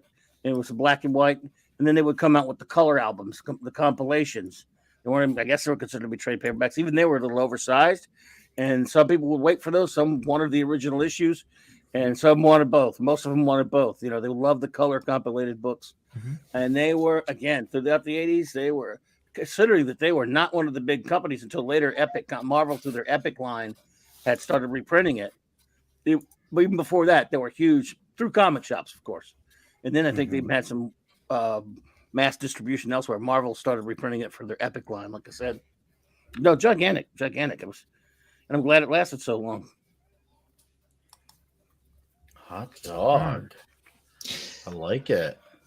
And yeah, no, like I said, everything from I think what year did the book start? 78? Somewhere up in there. Up until 2013 is all on the website. I can drop a link in the chat for you guys. Yes. Do I have you as a mod or no? Oh yeah, I'm a mod. I've been dropping the odd link. Okay. I can't remember if you're a mod. So okay, no, you go dropping them links. Iron Castle. Dropping the links. Yeah, that's what's up. That's what's up. All right. Mr. Fenrir. Yep. What comics have you been reading lately that you want to spread the good gospel about? I've been mostly keeping myself entertained with stories of Sergeant Rock, mixed with a little bit of the Challengers of the Unknown and some old Peter David books. But which ones? All right, I'm gonna be honest with you. Right now, I'm not exactly at the mental state to actually tell you everything specifically. I'm gonna be honest with you. 10 minutes ago, I've been looking at my hand moving around. I still got no idea why the hell it impresses me so much. I can't believe these are actually legal medication given to people before surgery. I mean, at this point, I'm really not. I'm really dripping balls, dude. Dude, you're good, man. You're honest. You're good, man. I'm supposed to give me hunger. They're supposed to give me hunger, well, but do not eat comic books. Whatever you do not eat comic books. You read them. I'm not thinking about doing that. Come on, man. I'm not thinking about that.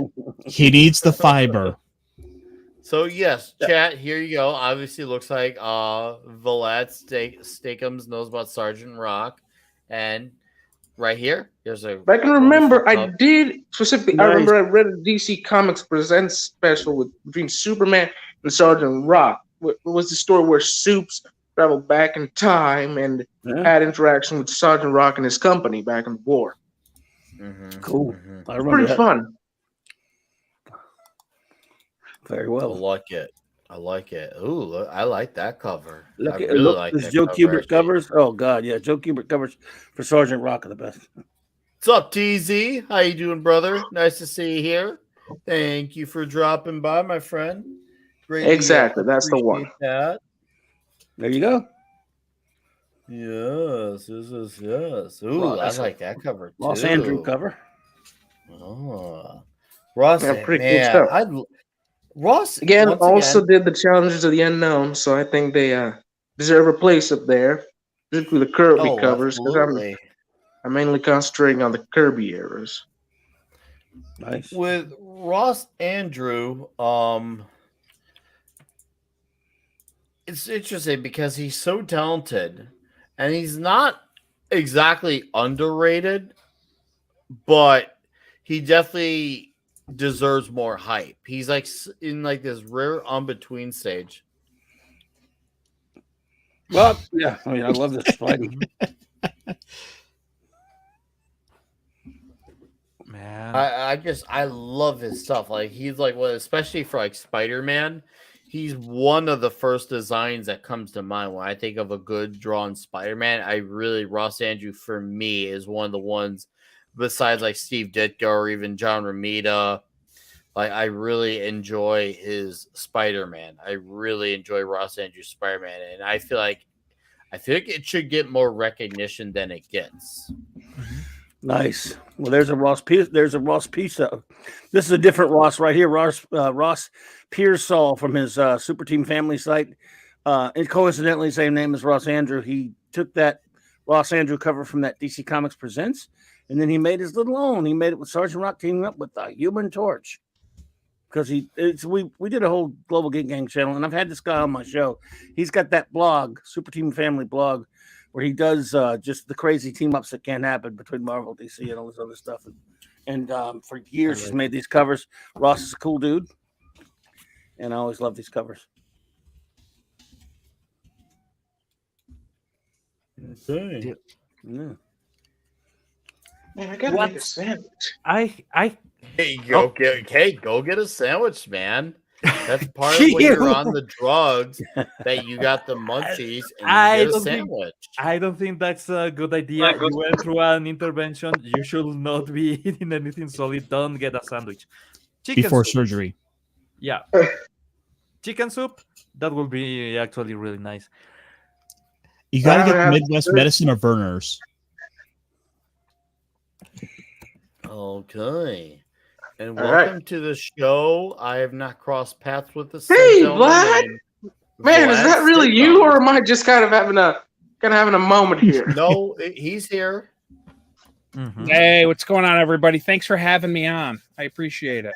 Nice to meet you. Hey. We have not That's crossed what I paths usually before, do. so I appreciate you coming on here and giving us your time and energy and presence. So we won't have too long a time, but let's enjoy the time while we are here and have.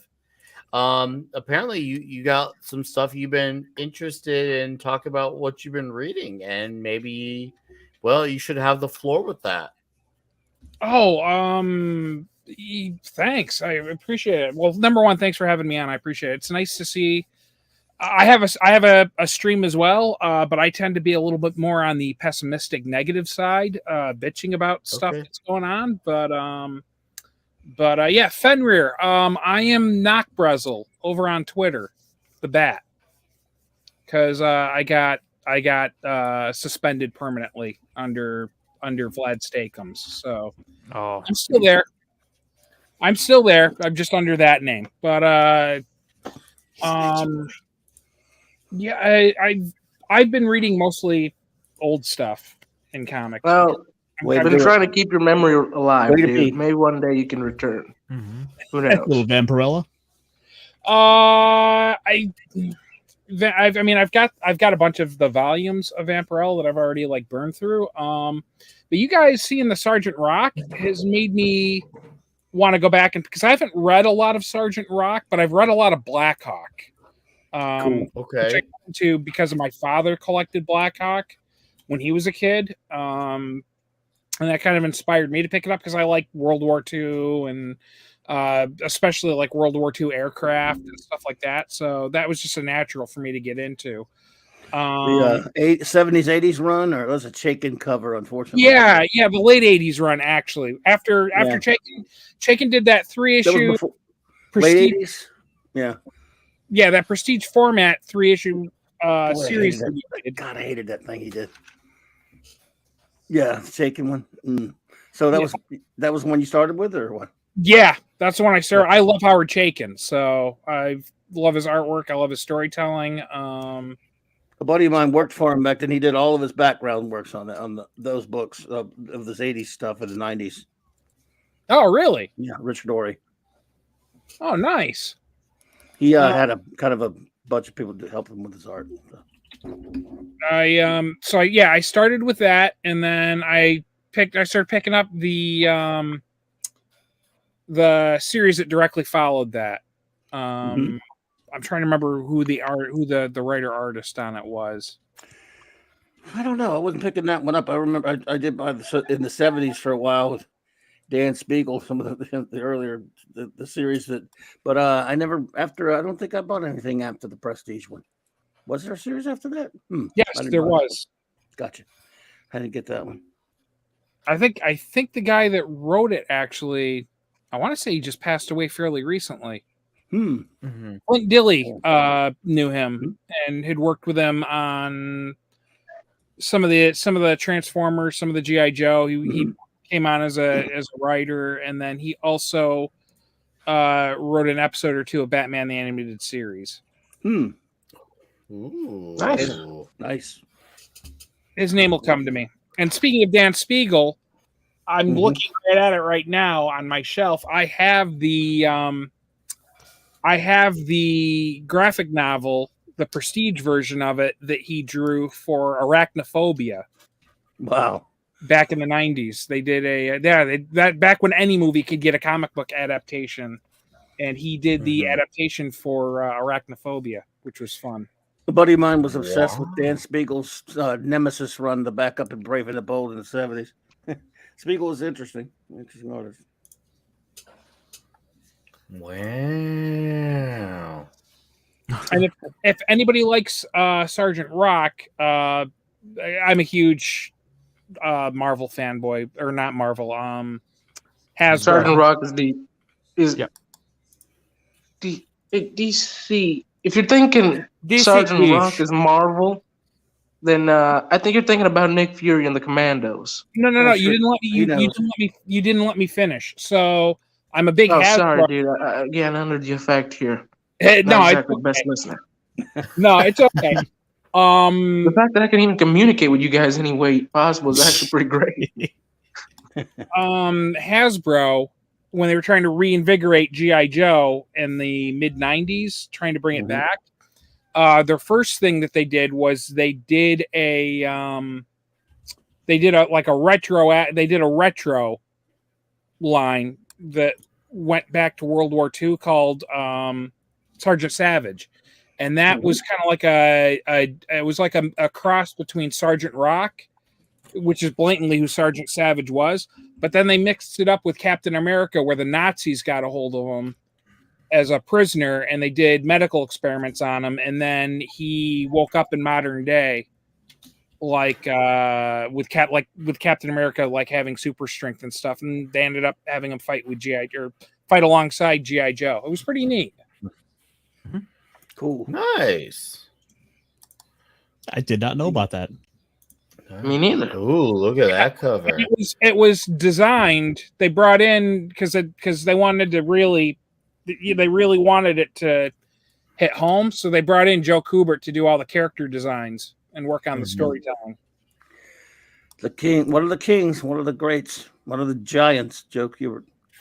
I mean, he's the guy that helped create Sergeant Rock, so who better to bring on GI Joe than him? Oh yeah, well he's also one of the legends who Joe Kubert School of Cartooning speaks for itself. Yeah, love him, love that man. Okay, Mr. Klobby. Yes, sir. Is there anything that you've been reading that you feel you should be telling people about? Well, I only read the old stuff as well as you know. That. I know. I know. But there's always something that people don't know that they haven't read, regardless of New World. What should Klobby be telling people that they should? I know you don't like recommending things, but what are you at least reading? Because I know when you're reading something, even old school, you're going back to something I know that usually comes from a place of love, or maybe going back for a retrospective review. What are you reading? Well, there's a book. As you know, it's Superman month on my channel. Yes, because this is Superman's birthday month, and I had a review planned for this past Monday night on Mark C. Comics Talk, but my friend who was planning it for me was not able to make it, so I'm putting it.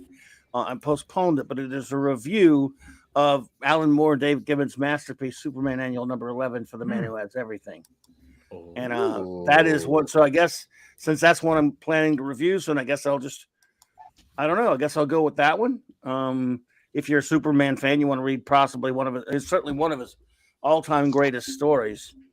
About a year ago, our buddy Max Van Presley and I, we reviewed probably also one of his greatest stories, Whatever Happened to the Man of Tomorrow, both parts, which was, of course, the silver, basically the Bronze Age goodbye to the Bronze and Silver and Golden Age Superman before John Byrne's reboot. So this is it right here. Oh, there you go. You got a better way to pull it up than me. Damn, this 1985. Looks good. Well, this was adapted on. I love the JLA Justice League Unlimited cartoon from the 2000s. Don't get me wrong, I love it, and they adapted this story, but I don't think they did it very well. I don't like the way they did it. I was very upset with how they did it.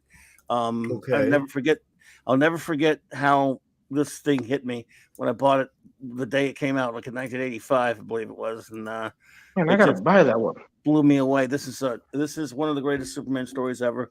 Again, it is called For the Man Who Has Everything. Um, Didn't Jason. didn't Alan Moore write this too? Yes, Alan Moore and Dave Gibbons, before they did Watchmen, this was their first teaming. And I don't want to spoil anything. It's just they bring the Batman, Wonder Woman, and Robin. This Jason Todd at that point bring Superman a birthday present to the Fortress of Solitude, and they find him in this state with a plant on him. They later find out it's called the Black Mercy, and we find out who put it on him pretty promptly. And of This course, sounds it's like a Mongo. heavy metal band. Black Mercy. Could be. Someone's used that. Mongol, whom we all know and love, right, is the one who put it on him. And what this thing does is he describes as he explains to Batman and Wonder Woman, when it attaches itself to you, it feeds off of your emotions, and it feeds you this virtual reality type of reality where you get to live your dearest dreams, your dearest wishes. And the thing is, you could shake it off at any time, but you just don't want to, and it just feeds on you forever, and gives you a fantasy to live in that just your heart's desire. It feeds you your heart desire, and from there, throughout the course of the issue, we see inside what Superman is experiencing. Krypton doesn't blow up. He's got his family. He's got all that stuff, and he's got a family and everything. He's lived to be an adult. Anyway, and from there, I'll leave it because if you have not read this story, I can't imagine anyone haven't read this one. It is a masterpiece. I have it. I'll admit it, and I'm excited because I'm going to read this within the next week. So you're gonna have a Please do. Let me know what you think. A report at your desk at 9 a.m. Monday morning, Officer Clubby. Same here. Well, there you go. Like I said, photos of Superman. Like I said, I did not like the way it was adapted on the JLAU cartoon, which I do love. Yeah, I just think they made changes I didn't like, and they left things out that really aggravated me. But what's cool is like this comic is not obviously notable, not what sounds like a good, well-written story, but it was also the first pairing, as you said, between Moore and Gibbons. And that's kind of a big deal because they went on to put out a very big deal book that Watchmen, became obviously very seminal for better and worse. But it's cool to know that it shows you once again what Gibbons was capable of, because this seems more in line with what Gibbons wanted to do going forward as well. So you got a taste of that before he went on to do that, the Watchmen. So, and 5 picoseconds says, what issue number was this again? I want to read it. Go ahead. It's Superman annual. Superman number 11 from Superman Volume 1, of course, 1985. You can find it. The best thing to do is you find a compilation. Of course, it's easy to get online. We don't tell that, do we? You can find it online to read if you just want to just put Superman Annual 11, read online on there. You can find it that way to read it. It's out there for free. But there's a great compilation of Alan Moore Superman stories. He did DC Comics Presents number 83 was an Alan Moore story with Rick Veitch. It was Alan Moore and it was Superman and Swamp Thing called The Jungle Line. Then he did this. Then he did the two-parter, which ended the Gold and Silver Bronze Age Superman, called Whatever Happened to the Man of Tomorrow. There's a book that compiles the Superman stories of Alan Moore. That's a great way to get it. And so I just pulled it off the top of my head because that's what I've been thinking a lot of Superman stuff. And I'm about to do some more reviews of other Superman type characters, like from Astro City, Supreme stuff, some Alan Moore stuff. Again, with a comic called Supreme, which was basically, in the 90s, my Superman was gone because it was John Byrne's revamped and all that stuff. You had the Death of Superman and all that stuff later. But there's a book called Supreme by Alan Moore where he took a worthless Rob Liefeld character and turned him into his own. And for about 4 or 5 years there, it was Alan Moore. If Superman had been able to write him, just he looked different, had a different name, but it was him writing Superman for all practical hints and purposes. And it was a great run. Did a review of that, did a show on that last week. That's awesome. Dude, I am fucking sold. So well done. I'm gonna have when I said I was gonna have the report at your desk at 9 a.m. That was not just me hyper emphasizing on crazy. I'm excited to read this. So that's a great scene right there. It's gonna be huge. It's gonna be straight up huge. You think Superman's pissed right there? What? Without spoiling anything? Little Oh, angry, I'm not maybe. Without spoiled. I know it says Mongol, but it's okay. Nothing spoiled for me. no. But if you think he's a little angry, I mean, I don't know. Just looks. Oh, like I think he's pissed. Excited. I'm just excited to read this. So, all right, Pablo. You said you wanted to show something off or something? Or Yeah. tell people Since we are talking on things that we recommend, I actually want to recommend to people to look at a lost kind of art style, printed art style that I really miss. You know, when you used to buy your video games on the 90s and such, there was some printed material, especially manuals, that were actually done by comic book artists or manga artists and were really, really good. And they do. Yeah. If you open a game on the PS5, on the PS4, there's nothing on the box. It is absolutely disgusting seeing how much they don't care about their customers.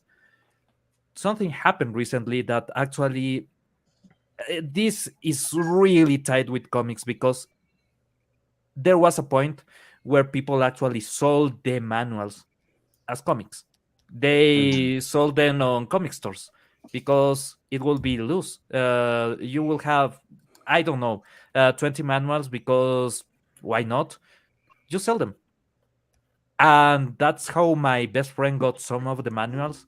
And now Nintendo has given us something wonderful. You know what? They decided to share completely free, no charge, no nothing. You can just go to the page and watch and download just Super Nintendo, GameCube, Game Boy Advance, and even some Wii U manuals. Because why not? And I want just to share for a second. it. Yep. Yeah. Okay. When I say the full manual is the full manual, every single bit, and the illustration are just gorgeous, man. In some of these games, the illustrations on the manual are the reason why people remember the game. In this, remember when we say that? Yeah, there was this manual that was scratch and sniff. This is it. Yeah, this is it. You will have in this part, you will scratch, and you will smell the rottenness because dude, that was one of the really nice parts about back then was that you would go and pick up a brand new game, you're sitting in the car all excited to get home to play it, and then you're just like flipping through the manual on your way home. It's really a shame that a lot of people didn't really care about these manuals and just throw them away because sorry, I was actually reading this one. Is crazy the stuff that you can find in this. Yeah, if you go to here, nintendo.co.jp /dbs/manuals, and you will find in any language that they have stored. They have actually been tracking some of the rarest manuals, and dude. And if you don't find it here, and you want something more modern, they actually have repositories for Game Boy games, for GameCube games. And I mean, look at this, man. I will spend hours of my day just reading the manuals on the games. Holy shit. Yeah. I lucked out. I was at Kmart one day, and I'm looking through like the video game section. Wow, trying to find and honestly, it was like the best place for me to go to get deals because I bought like the first 3 seasons of the Venture Brothers for $10. There, that's really cheap. In this particular case, I was in there and I was looking around at the Game Boy Advance stuff, and I found on a shelf Final Fantasies 5 and 6 on the GBA, $5. Wow. Damn, $5? That is wild, dude. You better believe I bought those in a heartbeat. When Oh, normally like as you $35. should. I want you to look at this illustration because in the game, Blink actually looks like a bunch of pixels, right? But the illustrations on the manual that made you dream. You will look at this and you will actually believe that you were playing something this crazy looking. In reality, you were playing just a bunch of pixels. It was not the big thing, but those manuals, man, will actually tell you even stories. I have around here a couple of the Super Nintendo, and they will tell you the complete story of every single thing that has happened on the previous games and what you need to know, the story that is going on in the game. They will tell you everything, and then they will illustrate and show you the game before you even play it. I love that. And I hate that currently you can no longer get a real game with the manual because manuals are art. It's like a comic. You open it and you start reading and reading, and some crazy ones had. Just look at this. It's the complete history of Hyrule with everything you need to know about the game, right? Not about playing the game, about the history of the game with illustrations that are good, really good.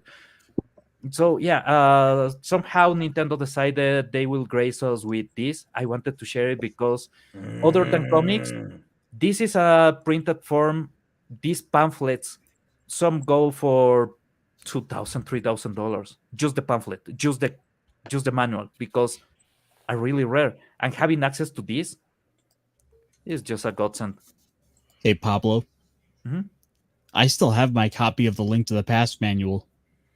Oh, I have it on box with manual, but that manual I don't read it anymore because it will deteriorate. It's at the point that you actually touch the page and you can feel the ink going through your finger, leaving the page.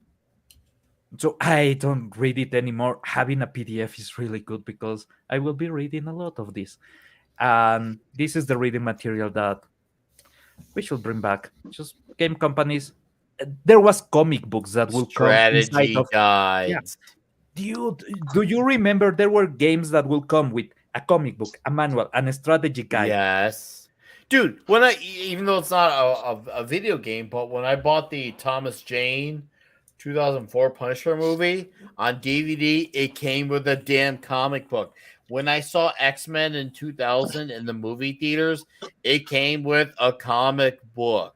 Like, that is like, it's like, okay, at least they were trying to do something there to let people know, hey, these are based on comic book characters.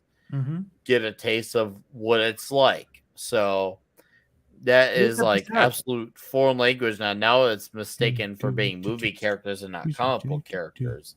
And what's up, Stephen M. Kellel? How are you, sir? And Sleazy 005, nice to see you here. Thank you. Go on, Hello, carry buddy. on, Pablo.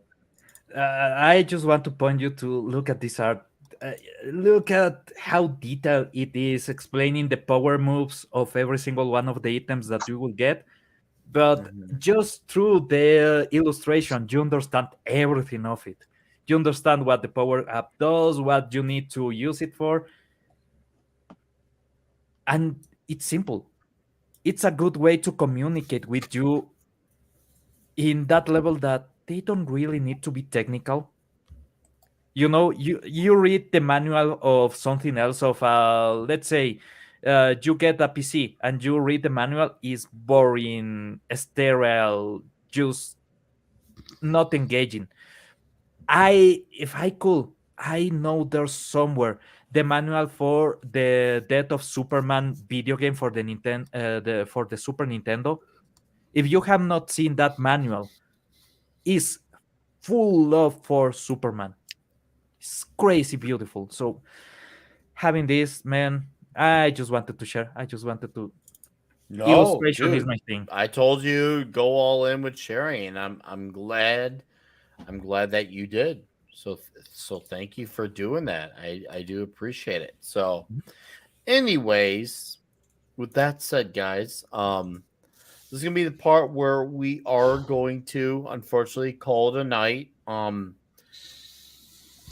Next week we're gonna be talking the Dave Stevens The Rocketeer book, and it's gonna be fucking huge to talk about it. I own that. I gotta see where I can. Well, good. You should. It's fantastic. I love the Rocky. I was a late bloomer to it, but boy, did I glad that I get into it. Shit's There's a fucking history. good. It's great stuff. Oh, yeah. So we're gonna talk Dave Stevens' run. It's gonna be fun. It's gonna be great. I gotta find a place where I can go get some scans of those pages because it's fantastic. And either way, regardless, we're gonna talk about it. It's gonna be fun, and that's gonna be next week's show. Yes, 5 picoseconds, the full collection, which is like around 150, 160 pages. We're just going to start from the beginning, right? Yeah, pretty much the beginning stuff. So we're gonna have fun with this, and yeah, just that's next week is the Rocketeer and D-Bud. I know obviously he said he wanted on this when we cross that bridge, so the invite is still out there, sir. I can extend it to you on Gilded if you want, if you're still down for that. But yes, anyways, we're gonna wrap it up tonight. I'm gonna go hang out a little bit at the cocktail lounge before I go to bed, and I will send you guys a link to send our friend Matt, his way, because I'm sure Matt would appreciate he was gone for a few weeks and he is back. And I hear a chicken cockadoodling. Nice. So Yeah, that's my own special effect. Nice. yeah, Both. Just add it and back. And yes, it will be back to the typical style, caster. It'll be typical style. So it's gonna be a nice one and done show. It's gonna be great. So, anyways, with that all said, I did a video earlier this week, and I don't know if any of you saw it. I did. It was "Success is not a one-way street." Please do check that out. I did that video, and then of course this coming Toxic Tuesday, we will be talking Showdown in Little Tokyo. That's gonna be fucking huge. And of course, you can find me at Midnight's Edge After Dark with Clubby, and of course, Yelling at Park Cars with Comics Division. And of course, here next week when we talk the Rocketeer. Now, with that all said on my side of things, before I send you to Matt, I'm gonna let these gentlemen plug their things, and then you can all go home or go to Matt's. So, Fenrir. I really enjoy tonight's stream in a way that I have yet to enjoy in any other previous form. And I was late to the party, but yes, my it was a fun night. Pretty good. Yeah, drugs do that. It was very good. I really have to do this a bit more. Man, I have the munchies so much. No, hey, we See? missed you, man. Glad you could be here. Yeah, with us. Seriously, Fender, I gotta you were missed. apologize though, Nick. I'm sorry for my mistakes, but the medical stuff, I have a lot of stuff to do. With the doctors and all these appointments constantly getting cut off and repeat. Sorry. No wonder you guys only see me as a part-timer. I've been slacking off too much. Oh, dude. No more. Okay. Once this is done, I'm back full-time. Hey, part-timers pull their weight, so no worries. Yeah, I good, see buddy. you Don't worry there, about it. Pablo. No, hey, That's before Fender, my going. good to have you back. Glad to have you back. You It's have always a a pleasure to be great here. weekend. Get some rest. Everything will go over okay. And as always, we'll see you next week, and we will have Same fun thing, talking brothers. Rocketeer. All right, All right. Stay safe, boys.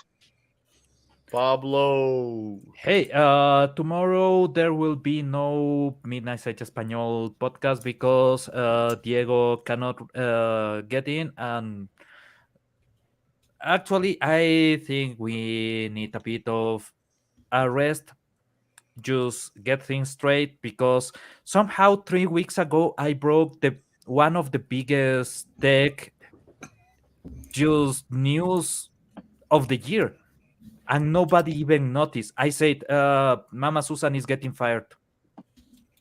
Oh, dude. I mean, to be fair, it seems like everyone's who posted videos. I mean, maybe I'm missing a few people because there's always exceptions out there. But it seems like a lot of people who put out videos this week didn't get as many views as they normally Yeah. do. Even people who have like outstanding things. So it's probably just one of those odd weeks out there in the world of YouTube. You know how it is. Every now and then there's an odd week where even Absolutely. you put out a good video, it doesn't get, Dude, this is the notifications. this is one of the craziest things that have ever happened in the channel because I'm a software developer. I have access to certain forums, and because I have been 10 years in this industry, I have been included in some places where I should not really be because I'm not an employee of certain companies or I'm not in certain circles, but I have helped enough to gain access. And I saw developers saying there's a lot of fight between the Alphabet uh, office and the YouTube central office, and there's a lot of crazy going on, and people screaming. And I think she's getting fired because there's a lot of firings right now. That's the thing that I read. Okay, so I say it live, and I'm like, I don't know. I just heard that Mama Susan is getting fired, and that's it. And I don't want to get into the whole thing. And nobody really Just paid say you're attention. Nostradamus and you'll be fine. No, I say that live on the show, right? 3 weeks later, Mama Susan's gone, and I'm like, dude, I should have made a video about that. God damn it! But I lost the opportunity, and now she's gone, and I'm really, really, really happy about that because she was bad for the platform.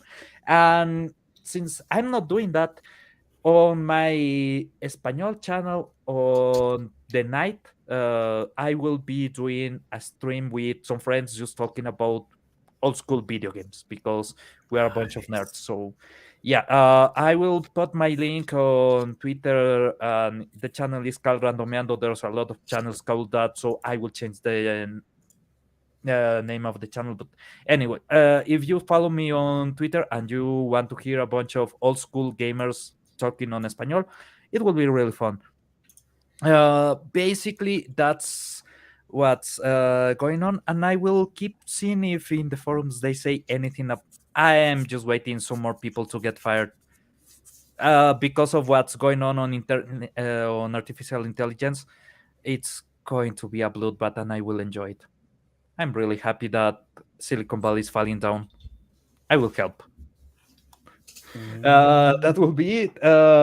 Thank you for indulging me with some things a bit outside of the normal, but it's illustration and it's really lovely. So why not, brother? It has been really good as always. All right, man. No, hey, I agree. It has been good. And next week's going to be even better when we talk The Rocketeer. I cannot wait. It's be fun. 88 episodes, man. Let's get to 89 and get to 100. Thank you as always. Have a great weekend and stay excellent. All right. And of course, we'll talk soon. You too, And brother. shout out to my guy Raymond G. Stanley Jr. in the chat. How are you, dude? Hey, catch the replay, man. I'll tell you what, it's worth it. All right. And then Billy, I'm excited about it next week too for Showdown. It's gonna be freaking huge. Just 100 is gonna come. Oh, it's gonna come. Yes, sir. Whoa. Hey, you can find me on my channel, Ironcaster, where at the moment I've been talking Kamen Rider. So if you want to have a cool kung fu motorcycle superhero you want to check out, come check us out on Thursdays where we talk Kamen Rider. Tomorrow night I will be over on the T-shirted Historians for the Week in Geek, where who knows what we're talking about. Hopefully not Wizards of the Coast. It's almost midnight on Friday, so they can't possibly put a foot in their mouth again. You sure? 15 minutes to go. Fingers crossed. And then Monday, or no, I'm sorry, Tuesday, I'll be on with Pops and Stone Loki for Talk Hard, where this week, put down that remote control throughout the TV guide, because we're talking UHF. Nice. Nice. Well, Caster, Love that movie. it's been That's excellent. amazing. Have a great weekend. Have great shows. As Nick, always, it's always fun. soon. Thank you for your thumbnail work. Absolutely appreciated. Shout out. All right. Until then, newcomer who hung out with us tonight, Vlad, do you have anything? And I'm sorry, I don't know if you're just someone who comes here, hangs out, or if you have a channel. But if you got any final thoughts, channel or not, you're allowed to have them right now. Oh, hey, thanks for having me on. It's always good to hear positivity and people talking about, stuff they love.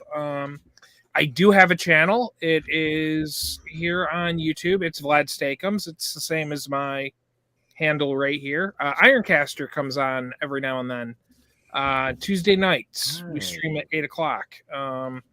We talk about comic books, tabletop RPGs, old cartoons, anime, you name it, we talk about it. Yeah, I mean, we tend to be a little ranty, talking about the things that are irking us, but we also tend to geek out and tend to talk about stuff we love. And really quick, I'd like to bring this up because I don't know if I'm going to see Fenrir or not, but I know he's a big fan of classic Johnny Quest, as am I. Yeah. And in the Rocketeer, in one of the volumes, or at least in the volume I own, Dave Stevens does a little photo shoot with him as Cliff Secord, and the guy playing Peavy is none other than Doug Wildey, who was good friends with him, and Doug Wildey is the creator of Johnny Quest. No shit. Nice. Dude. Wow. Nice. That was fun. Dude, that is some trivia Venture Brothers level crap, man. Yeah, no, Doug Wildey's, and if none of you have ever heard of Doug Wildey before, Oh, I have. Look up. He's a comic artist. I've read some things. Johnny Quest, yeah. go ahead. He is a master. He also worked on the 1982 Incredible Hulk cartoon, and He did the Planet of the Apes cartoon before that. Yes, he did. And he's the one that was responsible for everything in the Hulk cartoon being accurate to the army because he was a stickler for details. And he even did worked on the Kamiko Johnny Quest comic in the 80s and stuff. Oh, he did. Yeah, he painted a lot of the covers. Yeah. So Wildey, greatness. He was awesome. He also designed the 1978 Hanna-Barbera Godzilla. Wait, Yeah. wasn't he involved on the Herculoids? It was Alex Toth mostly, but I mean, that was mostly Alex Toth. Yeah, but Wildey was great. Johnny Quest is magnificent. It is. I plan on doing an entire episode on that. So nice, great stuff. I still need to get that Blu-ray that came out recently. I didn't get that yet. Got to get it. It's beautiful. It looks gorgeous. Nice, good. All right, dude. Well, hey, a pleasure to meet you, man. We'll have to get you back on sometime because I'm definitely curious about what you had to say with comics. Sounds like you got some knowledge, and we'll have to be in touch. So let's get on that, and we will make that happen for you, sir. And great to meet you, buddy. It was a pleasure, and you have a great weekend. And yes, guys, this is his YouTube channel. He also has, I think, what was it? Was it a book I saw? Maybe I'm losing my mind here. Maybe my mind was never there. The comic. But yes, the comic. Where is it in the chat? I swear there was a comic there. I'm not going to pimp the comic because the comic has some material that might be deemed quasi offensive. It's a little. Oh, dude, no! You're talking to the most toxic guy on YouTube. It's one of them, not the toxic, but one of them. It's called Henley Hiding. It's a gender bend on Dr. Jekyll and Mr. Hyde. Actually, it's not a gender bend. It's his relative, his great granddaughter, recreates the serum and has some spicy encounters with it. Does she become raging SJW every single time, or something like that? She becomes a Playboy bunny on steroids. Let's put it that way. Okay, I like it. That works. Okay. You sold it. All right. Caster, post that link in the private chat, and yes, we will be in touch, and we're gonna figure that out. All right. I've got a lot of comic knowledge, but I've also got a lot of opinions, as Ironcaster can tell you. So Opinions? No, not opinions. Hey, you're. I mean, We hate we're all those guys here. here who have them. We just try to keep the show not as obsessed on opinions, but every now and then a man's got a vent. So I get it. I do get it. That said, though, have a great weekend. Let's be in touch because I'm curious to see what you got to offer and bring to the table, because it sounds like you bring a lot to the table, and we should know about it and the chat should know about it. But until then, my friend, have a great weekend. Be in touch. And then, of course, last but not least, Mr. Clobbering Times. Well, all right, buddy. Always great to hang with my Friday night comic shop buddies, and great to meet our new friend Vlad. Vlad, good to see you, buddy. Nice to meet you. thank you. You too, sir.